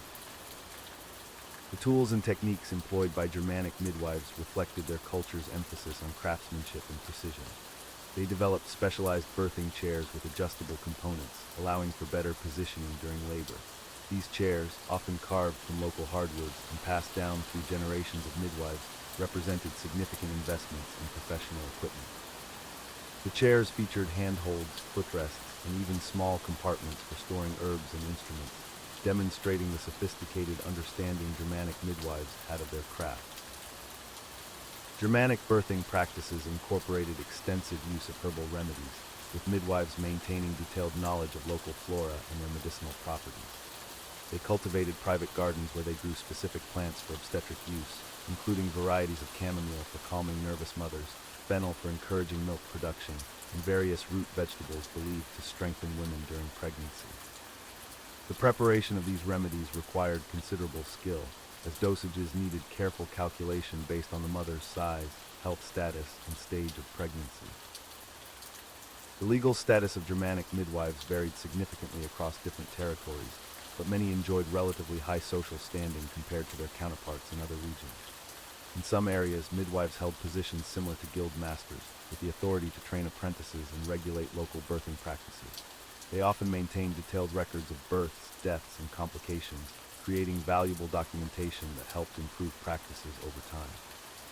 These records also served legal purposes, as midwives frequently testified in court cases involving inheritance disputes or questions of legitimacy. Scandinavian midwifery traditions developed under the influence of harsh northern climates and close-knit community structures. Norwegian and Danish midwives faced unique challenges related to geographic isolation, particularly in remote fishing villages and mountain communities where professional medical assistance might be days or weeks away. These midwives developed exceptional skills in handling emergency situations independently, often serving as the sole medical practitioners for entire communities during winter months when travel became impossible. The Norse tradition of strong female leadership influenced midwifery practices throughout Scandinavia. Many midwives held positions of considerable authority within their communities, serving not only as birth attendants but also as healers, counselors, and keepers of traditional knowledge. They maintained oral histories that included not only medical information but also genealogical records, folk tales, and cultural practices that helped preserve community identity across generations. This multifaceted role elevated midwives to positions of respect and influence rarely seen in other medieval societies. Scandinavian midwives developed innovative techniques for managing births in extreme cold conditions. They created specialized warming systems using heated stones and carefully ventilated fires to maintain comfortable temperatures in birthing chambers. They also developed unique clothing and bedding systems designed to keep mothers and newborns warm while allowing for necessary medical procedures. These adaptations required considerable ingenuity and demonstrated the resourcefulness that characterized Northern European midwifery practices. The integration of pagan and Christian traditions created distinctive ritual practices among Scandinavian midwives. While officially Christian, many communities maintained ancient customs related to childbirth, including protective charms, blessing ceremonies, and nomming rituals that predated Christian influence. Midwives navigated these complex religious landscapes carefully, incorporating elements from both traditions while avoiding conflicts with church authorities. This delicate balance required diplomatic skills and cultural sensitivity that extended far beyond medical knowledge. Eastern European midwifery practices reflected the region's position as a crossroads between Western Christianity, Byzantine Orthodoxy, and various pagan traditions. In Poland, Hungary, and the Czech lands, midwives operated within diverse cultural contexts that influenced their approaches to childbirth. Slavic traditions emphasized the spiritual aspects of birth, with midwives serving as intermediaries between the physical and supernatural worlds.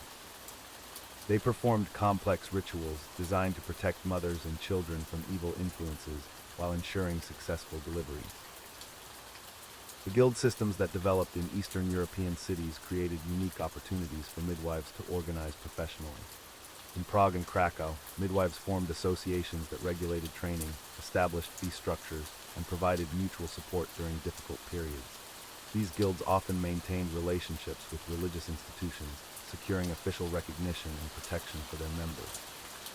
The guild system also facilitated the exchange of knowledge and techniques between different communities, contributing to the overall advancement of midwifery practices. Byzantine territories maintained distinct midwifery traditions that reflected the empire's sophisticated medical knowledge and complex social hierarchies. In Constantinople and other major cities, midwives served diverse populations that included Greeks, Armenians, Jews, and various other ethnic groups. This multicultural environment created opportunities for the exchange of medical knowledge and birthing techniques, resulting in practices that incorporated elements from multiple traditions. Byzantine midwives often possessed literacy skills and maintained written records, contributing to a more systematic approach to obstetric care.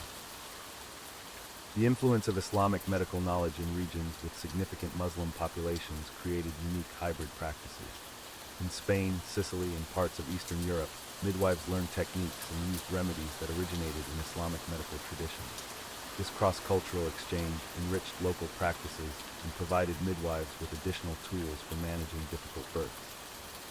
However, it also created potential conflicts with Christian authorities who viewed Islamic influences with suspicion, requiring midwives to navigate complex religious and political sensitivities. Regional variations in midwifery practices reflected not only cultural differences, but also varying levels of urbanization and economic development. In more prosperous regions, midwives had access to better tools, more diverse herbal remedies, and opportunities for professional development. In contrast, midwives in poorer or more isolated areas relied heavily on traditional knowledge and improvised solutions. These disparities created significant differences in maternal and infant mortality rates across different regions, highlighting the importance of economic and social factors in determining health outcomes. Throughout the centuries, certain midwives rose above the challenges of their time to become legendary figures in medical history. These remarkable women not only delivered countless babies, but also advanced the understanding of childbirth and women's health during an era when formal medical education was largely denied to them. One of the most celebrated midwives in history was Louise Bourgeois, born in France around 1563. Bourgeois began her career as a seamstress but turned to midwifery after her husband, a military surgeon, was injured and could no longer work. What made Bourgeois extraordinary was not just her skill, but her dedication to learning and teaching others. Bourgeois studied anatomy and surgical techniques, often working alongside her husband to understand the human body better than most midwives of her time. She became the royal midwife to Queen Marie de Medici, attending the births of the future King Louis XIII and his siblings. Her position at court gave her access to the finest medical knowledge available and allowed her to observe and learn from the most skilled physicians of the era. What truly set Bourgeois apart was her commitment to education. In 1609, she published Observations diverses sur la stérilité, Perte de fruit, fécondité, accouchements et maladies des femmes et enfants nouveau-nés, one of the first comprehensive guides to midwifery written by a woman. This groundbreaking work detailed proper techniques for difficult births, described various complications, and provided practical advice that would save countless lives. Bourgeois advocated for cleanliness long before the concept of germs was understood, insisting that midwives wash their hands and use clean linens. She also emphasized the importance of patience during labor, arguing against the common practice of rushing deliveries through forceful intervention. Her methods were revolutionary for the time and demonstrated a level of medical understanding that rivaled university-trained physicians. Another remarkable figure was Justin Siegmund, born in Silesia in 1636. Siegmund's path to midwifery began with personal tragedy. After experiencing several difficult pregnancies and miscarriages herself, she became determined to help other women avoid similar suffering. Her own experiences with incompetent midwives motivated her to seek better training and eventually become a practitioner herself. Siegmund was largely self-taught, studying anatomy books and learning from physicians whenever possible. She developed innovative techniques for handling breech births and other complicated deliveries. Her skill became so renowned that she was called upon by noble families throughout Prussia and even attended members of the royal court. In 1690, Siegmund published Die Cherbrandenburgische Hofwehmutter, considered one of the most important midwifery texts of the 17th century. The book was remarkable for its detailed illustrations and practical approach to difficult births.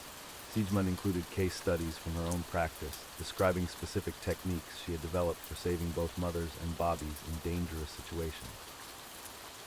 What made Siegmund's work particularly valuable was her emphasis on understanding the mechanics of birth. She studied the anatomy of the pelvis and understood how the baby's position affected delivery. Her book included detailed diagrams showing proper hand positions for turning breech bobbies and techniques for delivering twins safely. In England, Jane Sharp emerged as a leading voice in midwifery during the mid-1600s. Sharp practiced for over 30 years and became frustrated with the lack of proper training materials available to midwives. Most midwifery knowledge was passed down orally, leading to inconsistencies and the perpetuation of dangerous practices. Sharp's solution was to write the Midwives book, published in 1671. This comprehensive guide was written specifically for practicing midwives and covered everything from anatomy and physiology to the management of difficult births. Sharp wrote in English rather than Latin, making her work accessible to women who might not have received classical education. The book was groundbreaking in its approach to women's health. Sharp discussed not just childbirth, but also fertility, pregnancy complications, and postpartum care. She provided practical advice on recognizing signs of trouble during labor and offered techniques for managing pain and complications. Her work remained influential for over a century and helped establish midwifery as a legitimate medical practice. Sharp was also notable for her advocacy of women's rights in medical care. She argued that women were naturally better suited to assist in childbirth than male physicians, who often had no practical experience with the birthing process. Her writings challenged the growing trend of male doctors taking over obstetric care and defended the traditional role of midwives. These pioneering women faced enormous challenges in their pursuit of medical knowledge. They had to overcome social barriers that prevented women from accessing formal education, professional resistance from male physicians who saw them as competition, and the constant threat of being accused of witchcraft if their methods were too successful or unconventional. Despite these obstacles, they persevered and created lasting contributions to medical knowledge. Their writings and teachings influenced generations of midwives and helped establish the foundation for modern obstetric care. They proved that dedication, observation, and practical experience could rival formal medical training in producing effective healthcare providers. The legacy of these remarkable women extends far beyond their individual achievements. They demonstrated that women could be skilled medical practitioners and teachers, paving the way for future generations of female healthcare providers. Their emphasis on cleanliness, patience, and careful observation anticipated many principles that would later become standard medical practice. Their stories also highlight the important role that midwives played in preserving and advancing medical knowledge during a time when formal medical institutions were often resistant to new ideas or approaches. These women served as bridges between traditional folk medicine and emerging scientific understanding, helping to create a more comprehensive approach to women's healthcare.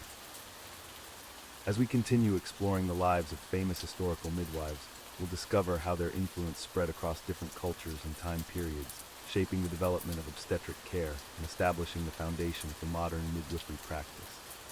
Their courage and dedication in the face of adversity serves as an inspiration and reminder of the vital role that midwives have played throughout human history. Beyond the well-documented cases we've explored, countless other midwives shaped medical history through their quiet dedication and innovative practices. These women, often working in the shadows of recorded history, developed techniques and knowledge that would influence generations of practitioners. In the bustling markets of medieval Constantinople, a midwife known only as Helena the Wise earned her reputation through an unusual specialization. While most midwives focused solely on delivery, Helena developed what we might recognize today as prenatal care. She would visit expectant mothers throughout their pregnancies, monitoring their health and providing dietary guidance based on seasonal availability of foods. Helena's approach was revolutionary for its time. She understood that a mother's health during pregnancy directly affected the outcome of birth.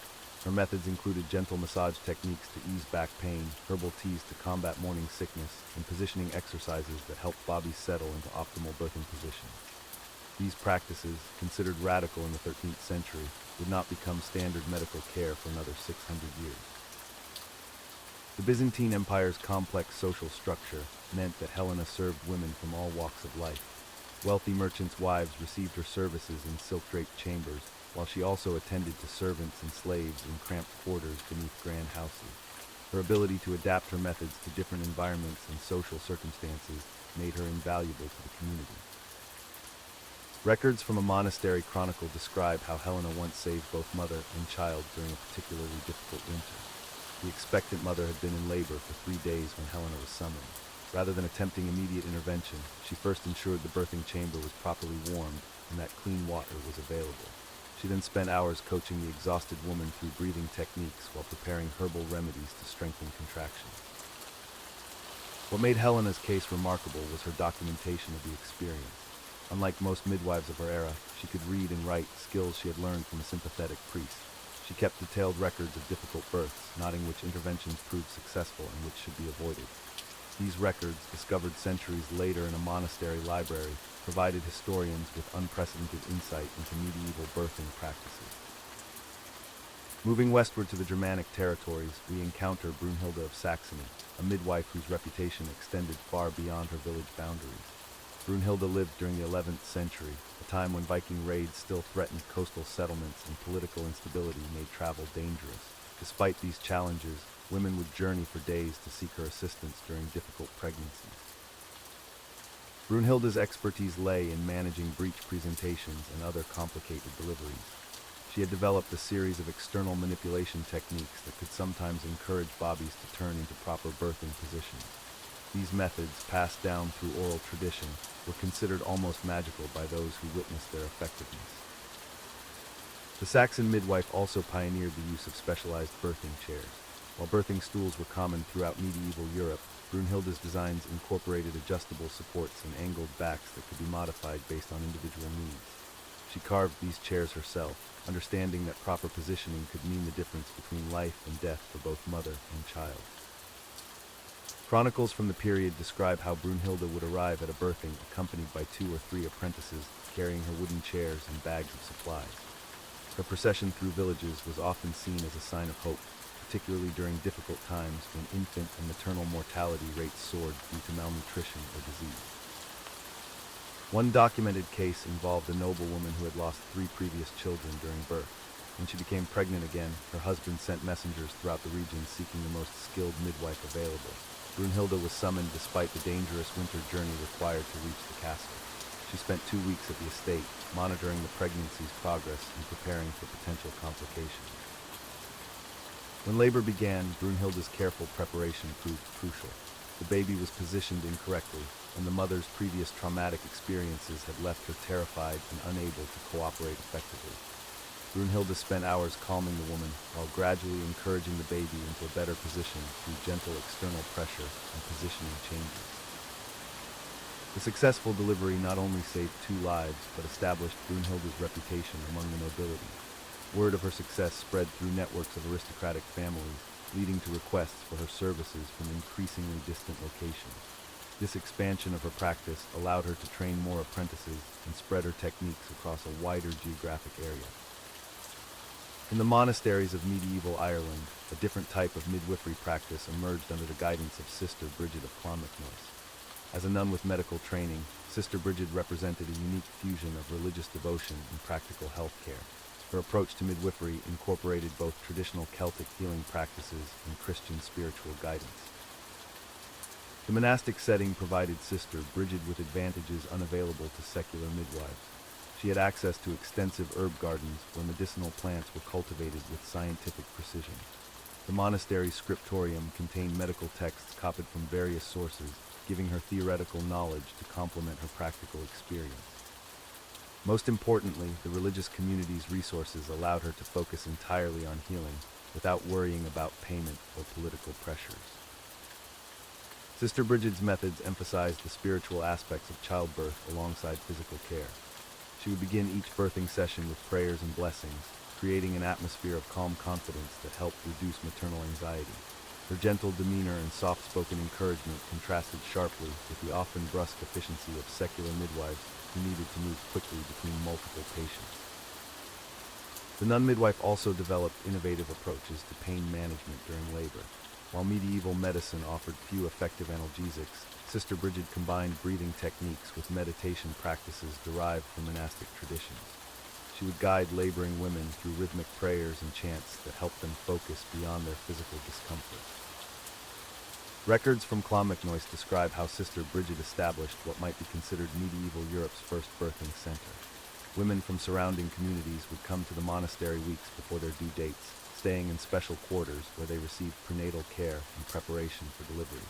This arrangement allowed for continuous monitoring and immediate intervention if complications arose. The monastery's resources also enabled Sister Bridget to provide postpartum care that extended well beyond typical medieval practices. New mothers remained under her supervision for several weeks, receiving nutritious meals prepared according to her dietary guidelines and participating in gentle exercises designed to promote healing and recovery.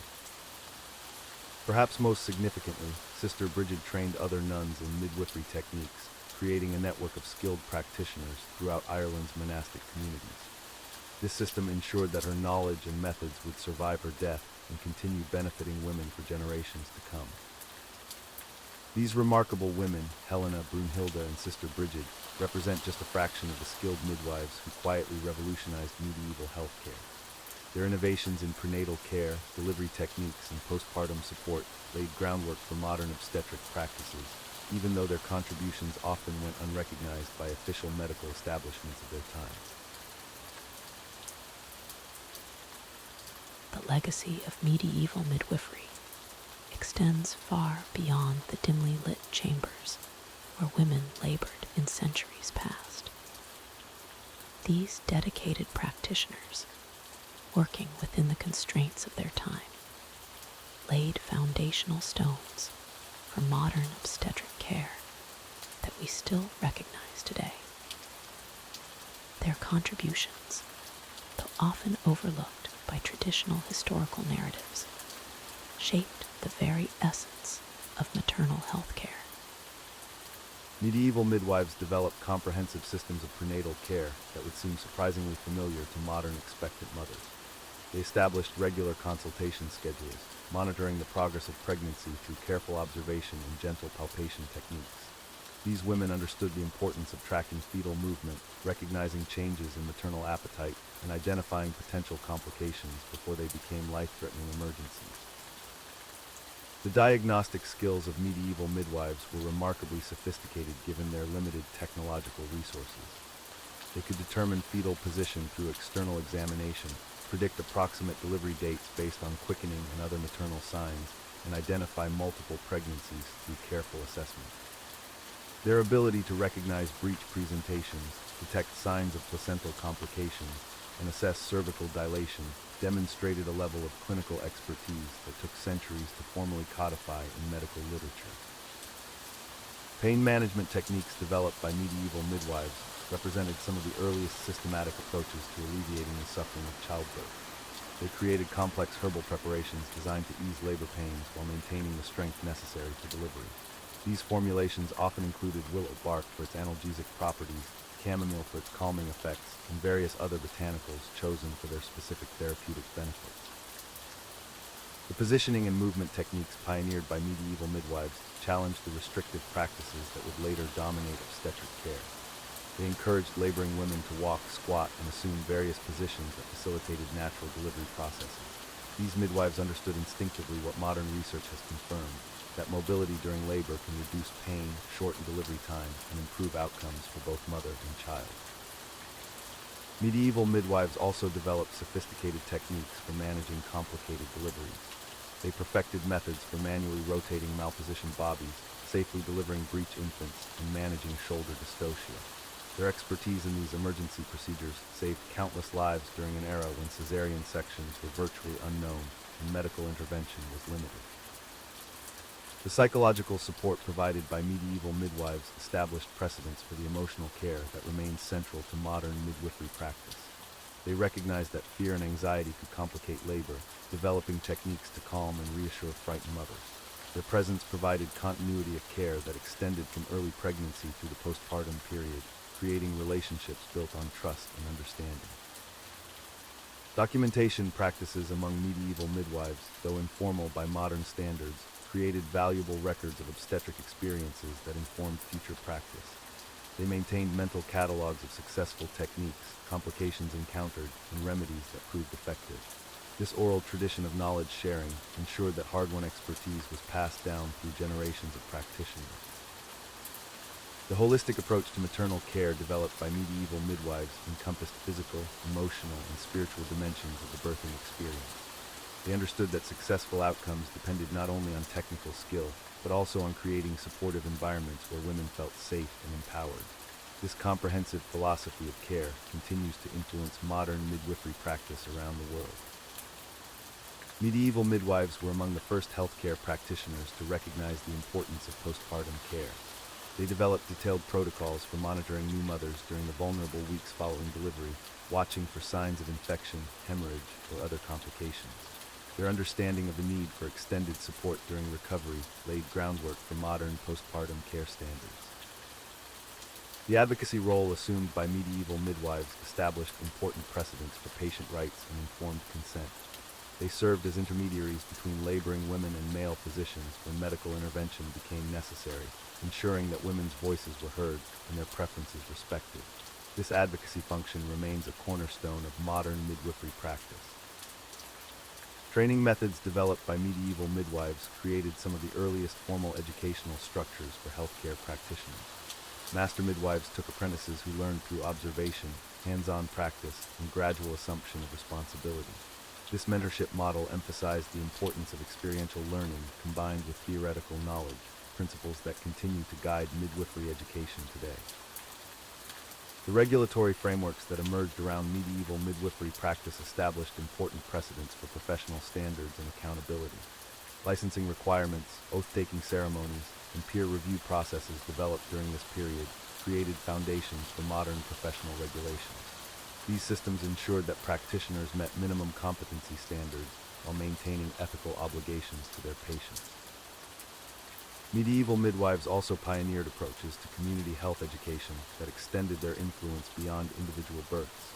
They taught women about nutrition during pregnancy, hygiene practices that could prevent infection, and warning signs that required immediate attention. This educational role positioned midwives as important public health advocates within their communities. The entrepreneurial spirit of medieval midwives established important precedents for independent healthcare practice. Many operated their own practices, managed their own finances, and built reputations based on successful outcomes. This independence provided economic opportunities for women while ensuring that maternal care remained accessible to all social classes. Research conducted by medieval midwives, though not formalized in modern scientific terms, contributed valuable observations about human reproduction and childbirth. Their careful documentation of what worked and what didn't, which remedies proved effective and which caused harm, created an empirical foundation for future medical advances. The cultural sensitivity demonstrated by medieval midwives in adapting their practices to local customs and beliefs established important precedents for culturally competent healthcare. They understood that successful care required respect for individual values and traditions, incorporating these considerations into their treatment approaches while maintaining clinical effectiveness. Medieval midwives also developed innovative approaches to managing high-risk pregnancies that demonstrated remarkable clinical insight. They identified factors that increased the likelihood of complications, developed monitoring protocols for at-risk mothers, and created intervention strategies that maximized chances of successful outcomes. Their ability to balance aggressive treatment with conservative management showed sophisticated understanding of risk-benefit analysis. The collaborative relationships that medieval midwives built with other healthcare practitioners established important precedents for interdisciplinary care. They worked alongside herbalists, physicians, and other healers to provide comprehensive support for their patients.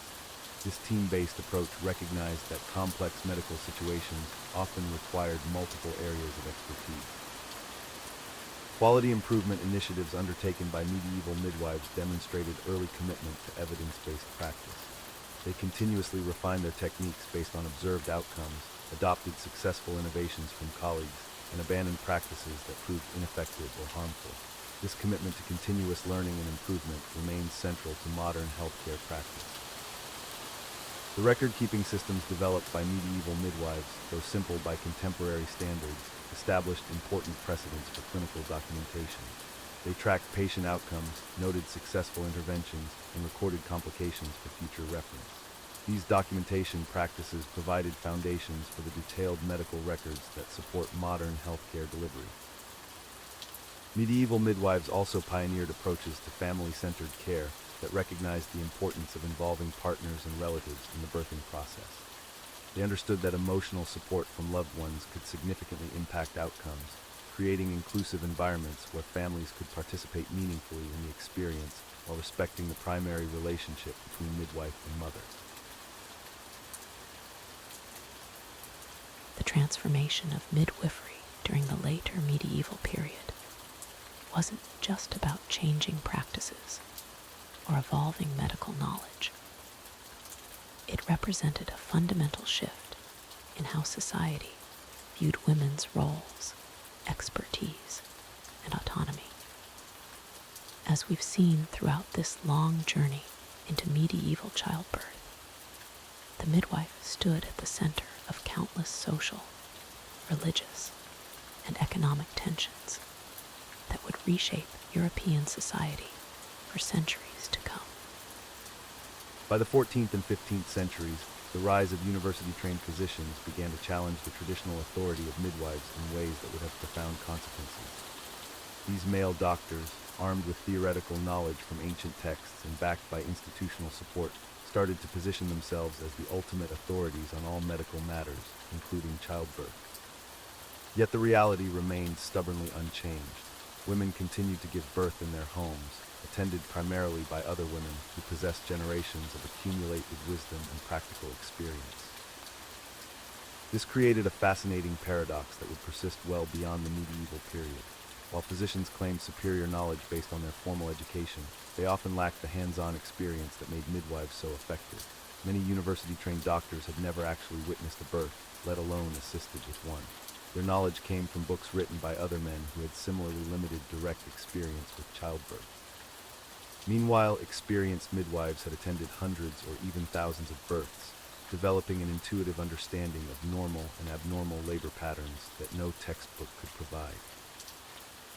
The economic implications of this professional rivalry were significant for medieval communities. Wealthy families increasingly felt pressure to employ both a midwife and a physician for important births, driving up costs and creating new social hierarchies around childbirth care. The physician would typically arrive to oversee the process and provide theoretical guidance, while the midwife performed the actual hands-on work. This arrangement often led to conflicts over treatment approaches, with the midwife's practical experience sometimes clashing with the physician's theoretical prescriptions. For ordinary families, however, the midwife remained the primary and often only option for birth assistance. The cost of physician care placed it beyond the reach of most medieval households, ensuring that traditional midwifery practices continued to flourish among the common people. This economic reality meant that the vast majority of medieval births still occurred under the care of women who had learned their craft through apprenticeship and experience rather than formal education. The legal status of midwives during this transitional period became increasingly complex and varied significantly across different regions and jurisdictions. In some areas, local authorities began requiring midwives to obtain licenses or undergo examinations administered by male physicians. These requirements represented an attempt to bring traditional female healing practices under official male supervision and control. However, the practical implementation of such regulations often proved difficult, particularly in rural areas where midwives served scattered communities and formal oversight was limited. Some progressive communities recognized the value of supporting and regulating midwifery in ways that enhanced rather than undermined women's traditional roles. These areas developed systems for training and certifying midwives that drew on both traditional knowledge and emerging medical understanding. Such approaches often produced better outcomes for mothers and bobbies, while preserving the essential social and emotional support that female attendants provided during childbirth. The religious dimensions of medieval midwifery also evolved during this period, reflecting broader changes in Christian theology and practice. The Church's growing emphasis on the spiritual significance of motherhood and family life elevated the status of childbirth as a sacred process requiring proper spiritual as well as physical care. This theological shift sometimes worked in favor of midwives, whose traditional role included providing spiritual comfort and guidance to laboring women. However, the same religious developments that elevated motherhood also increased scrutiny of midwifery practices that might be seen as superstitious or contrary to Christian doctrine. Midwives found themselves walking an increasingly narrow line between providing effective care rooted in traditional knowledge and avoiding practices that might be deemed heretical or magical by religious authorities. This pressure led many midwives to adapt their approaches, incorporating more explicitly Christian elements while quietly maintaining effective traditional techniques. The preservation and transmission of midwifery knowledge during the late medieval period took on new urgency as traditional oral teaching methods encountered challenges from changing social structures. As communities became more mobile and family networks more dispersed, the old system of passing knowledge from mother to daughter or from experienced midwife to apprentice became more difficult to maintain. Some midwives began creating written records of their practices, though literacy limitations meant that much knowledge continued to be transmitted orally. These written records, where they survive, provide fascinating glimpses into the sophisticated understanding that medieval midwives possessed about pregnancy, labor, and postpartum care. Many of these texts reveal knowledge that was remarkably advanced for its time, including detailed observations about fetal development, labor complications, and herbal remedies that modern research has validated as effective. The fact that such knowledge existed and was being systematically recorded challenges simplistic narratives about medieval medical ignorance. The international exchange of midwifery knowledge also accelerated during the later medieval period, as increased trade and travel facilitated communication between practitioners across different regions and cultures. Midwives in major trading centers often encountered techniques and remedies from distant lands, leading to cross-pollination of practices that enriched the overall body of childbirth knowledge. This exchange was particularly notable in Mediterranean ports. Narrator. The impact of major historical events on midwifery practice during this period cannot be overlooked.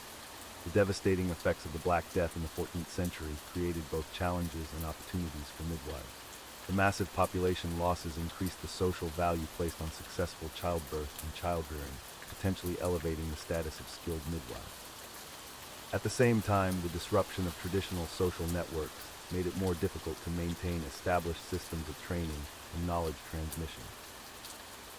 As we consider the legacy of medieval midwifery, it's important to recognize how the foundations laid during this period continue to influence childbirth care for centuries afterward. Many of the tensions between traditional and formal medical approaches, between female and male authority in healthcare, and between practical experience and theoretical knowledge that emerged during the medieval period persisted well into the modern era. Understanding these historical roots helps explain why the professionalization of childbirth care remained such a contentious and complex process. The medieval midwife's role as a bridge between the physical and spiritual aspects of childbirth also left a lasting impact on how societies understood the birth process. The integration of practical medical care with emotional support, spiritual guidance, and community involvement that characterized medieval midwifery established patterns that many modern practitioners are now working to reclaim and adapt for contemporary healthcare settings.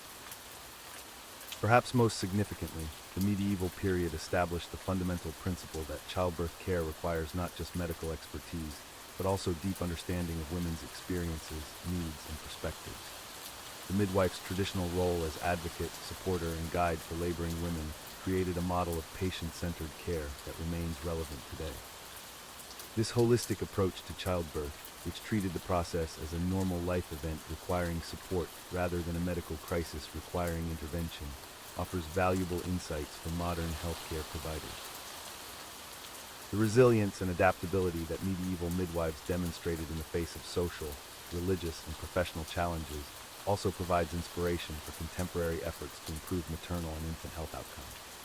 These women found ways to preserve and transmit essential knowledge despite facing significant obstacles, developed innovative solutions to complex problems, and maintained their commitment to serving women and families even when their authority was questioned or undermined.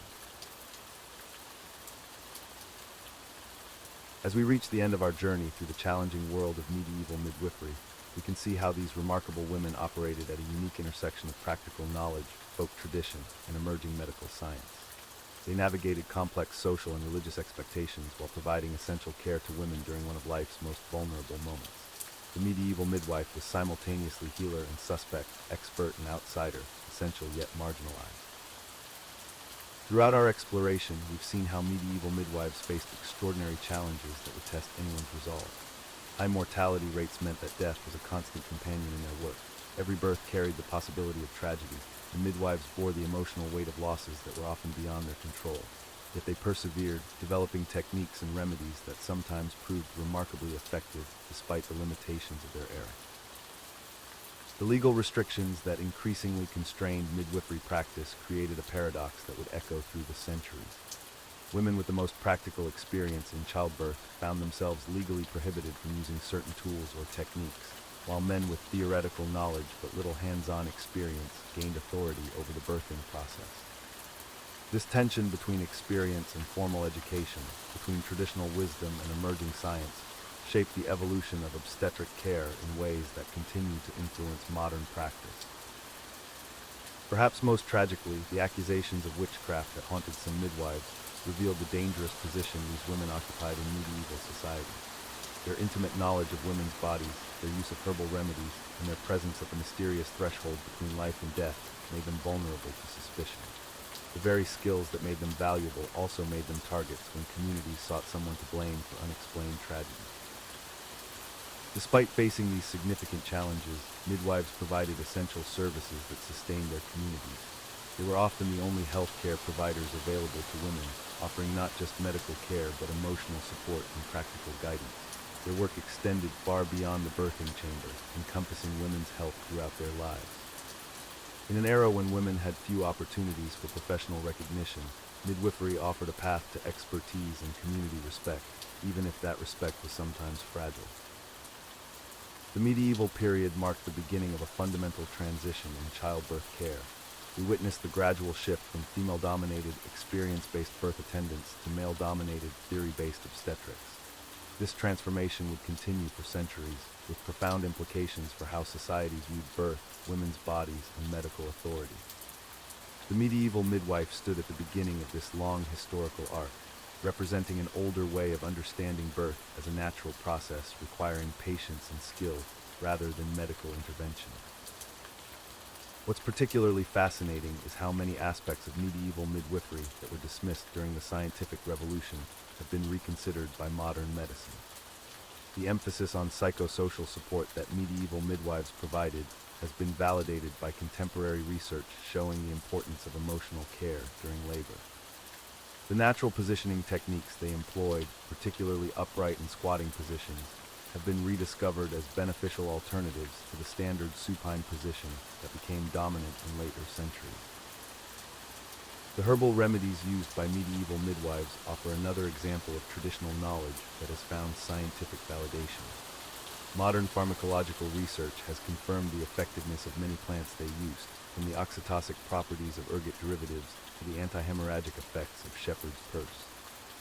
These discoveries remind us that traditional knowledge, while not always scientifically accurate, often contained practical wisdom accumulated over generations of careful observation. The holistic approach of medieval midwifery, which attended to emotional and psychological aspects of birth alongside physical processes, prefigured contemporary understandings of the mind-body connection in labor. Medieval midwives understood intuitively what modern science has proven, that fear, anxiety, and lack of support can significantly impact the progress of labor. Their emphasis on creating a supportive environment with trusted female companions anticipated modern research on the benefits of continuous labor support. The apprenticeship model of training that developed in medieval midwifery continues to influence modern midwifery education. The balance between academic knowledge and clinical experience that characterizes contemporary midwifery programs echoes the medieval understanding that birth attendance required both theoretical understanding and practical skill. The mentorship relationships between experienced and novice midwives created networks of knowledge transmission that sustained the profession through centuries of challenge. Medieval midwives' recognition of the importance of cleanliness, though not based on germ theory, included practices that inadvertently reduced infection rates. Some midwives developed intuitive understanding of antisepsis, using techniques that would later be validated by scientific understanding of disease transmission. Their emphasis on clean linens, warm water, and careful disposal of birth materials showed practical wisdom that transcended theoretical knowledge. The gradual marginalization of midwives by male medical practitioners that began in the late medieval period set the stage for centuries of tension between midwifery and obstetrics. This historical development helps us understand contemporary debates about birth practices, medical authority, and women's reproductive autonomy. The medieval period established patterns of gender-based professional competition that would influence healthcare delivery for generations. The documentation practices developed by medieval midwives, particularly in regulated Italian cities, established important precedents for modern clinical record-keeping. These early attempts at systematic documentation of births, complications, and outcomes showed an understanding of the importance of learning from experience and sharing knowledge among practitioners. The legal requirements for midwives to maintain records in some jurisdictions created valuable historical sources that continue to inform our understanding of medieval healthcare. The community role of medieval midwives extended far beyond childbirth to encompass women's general health throughout their lives. They served as advisors on reproductive health, treated various ailments, and provided support during difficult times. This comprehensive approach to women's healthcare established a model that modern midwifery has reclaimed, emphasizing the importance of continuity of care and the therapeutic relationship between provider and patient. Artistic depictions of midwives in medieval manuscripts and artwork provide valuable visual evidence of historical techniques and tools that have informed modern historical understanding. These images show us birthing positions, tools, and practices that might otherwise have been lost to history. They also reveal the social context in which midwives work, showing their integration into community life and their recognized expertise in matters related to women's health. The study of medieval midwifery provides crucial insights into women's history more broadly, revealing how women created and maintained professional knowledge networks despite significant social and educational barriers. In a society that largely excluded women from formal education and professional recognition, midwifery represented a remarkable achievement in female knowledge preservation and transmission. These women developed sophisticated understanding of anatomy, physiology, and pharmacology through careful observation and experimentation. The resilience of midwifery traditions through centuries of challenge speaks to their fundamental value and effectiveness. Despite facing legal restrictions, professional competition, and sometimes life-threatening accusations, midwifery survived and evolved. Many core principles of medieval midwifery practice have endured into modern times, testament to their practical wisdom and enduring relevance. Understanding the historical challenges faced by midwives helps contextualize contemporary debates about birth practices and women's health care. The tensions between natural and medical approaches to birth, the questions about professional authority and scope of practice, and the ongoing discussions about women's autonomy and reproductive decisions all have roots in medieval developments. By understanding this history, we can better appreciate both how far we've come and the continuing relevance of historical insights. As we conclude this exploration of medieval midwifery, we're reminded that behind every historical statistic about maternal mortality or professional regulation were real women facing extraordinary challenges with remarkable courage. These midwives, whose names are largely lost to history, played essential roles in their communities and contributed to the survival and well-being of countless families. Their legacy lives on in modern midwifery practice, in our understanding of birth as both a medical and social event, and in the ongoing recognition that women's traditional knowledge deserves respect and preservation.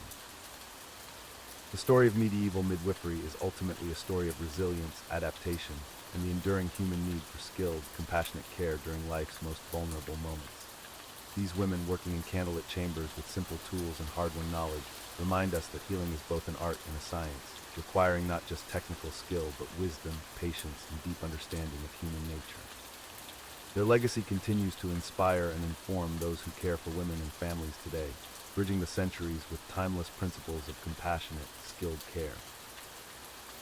This segment is shorter than required, 1421,680 words. Please expand content to match the 00, 10, 30 duration.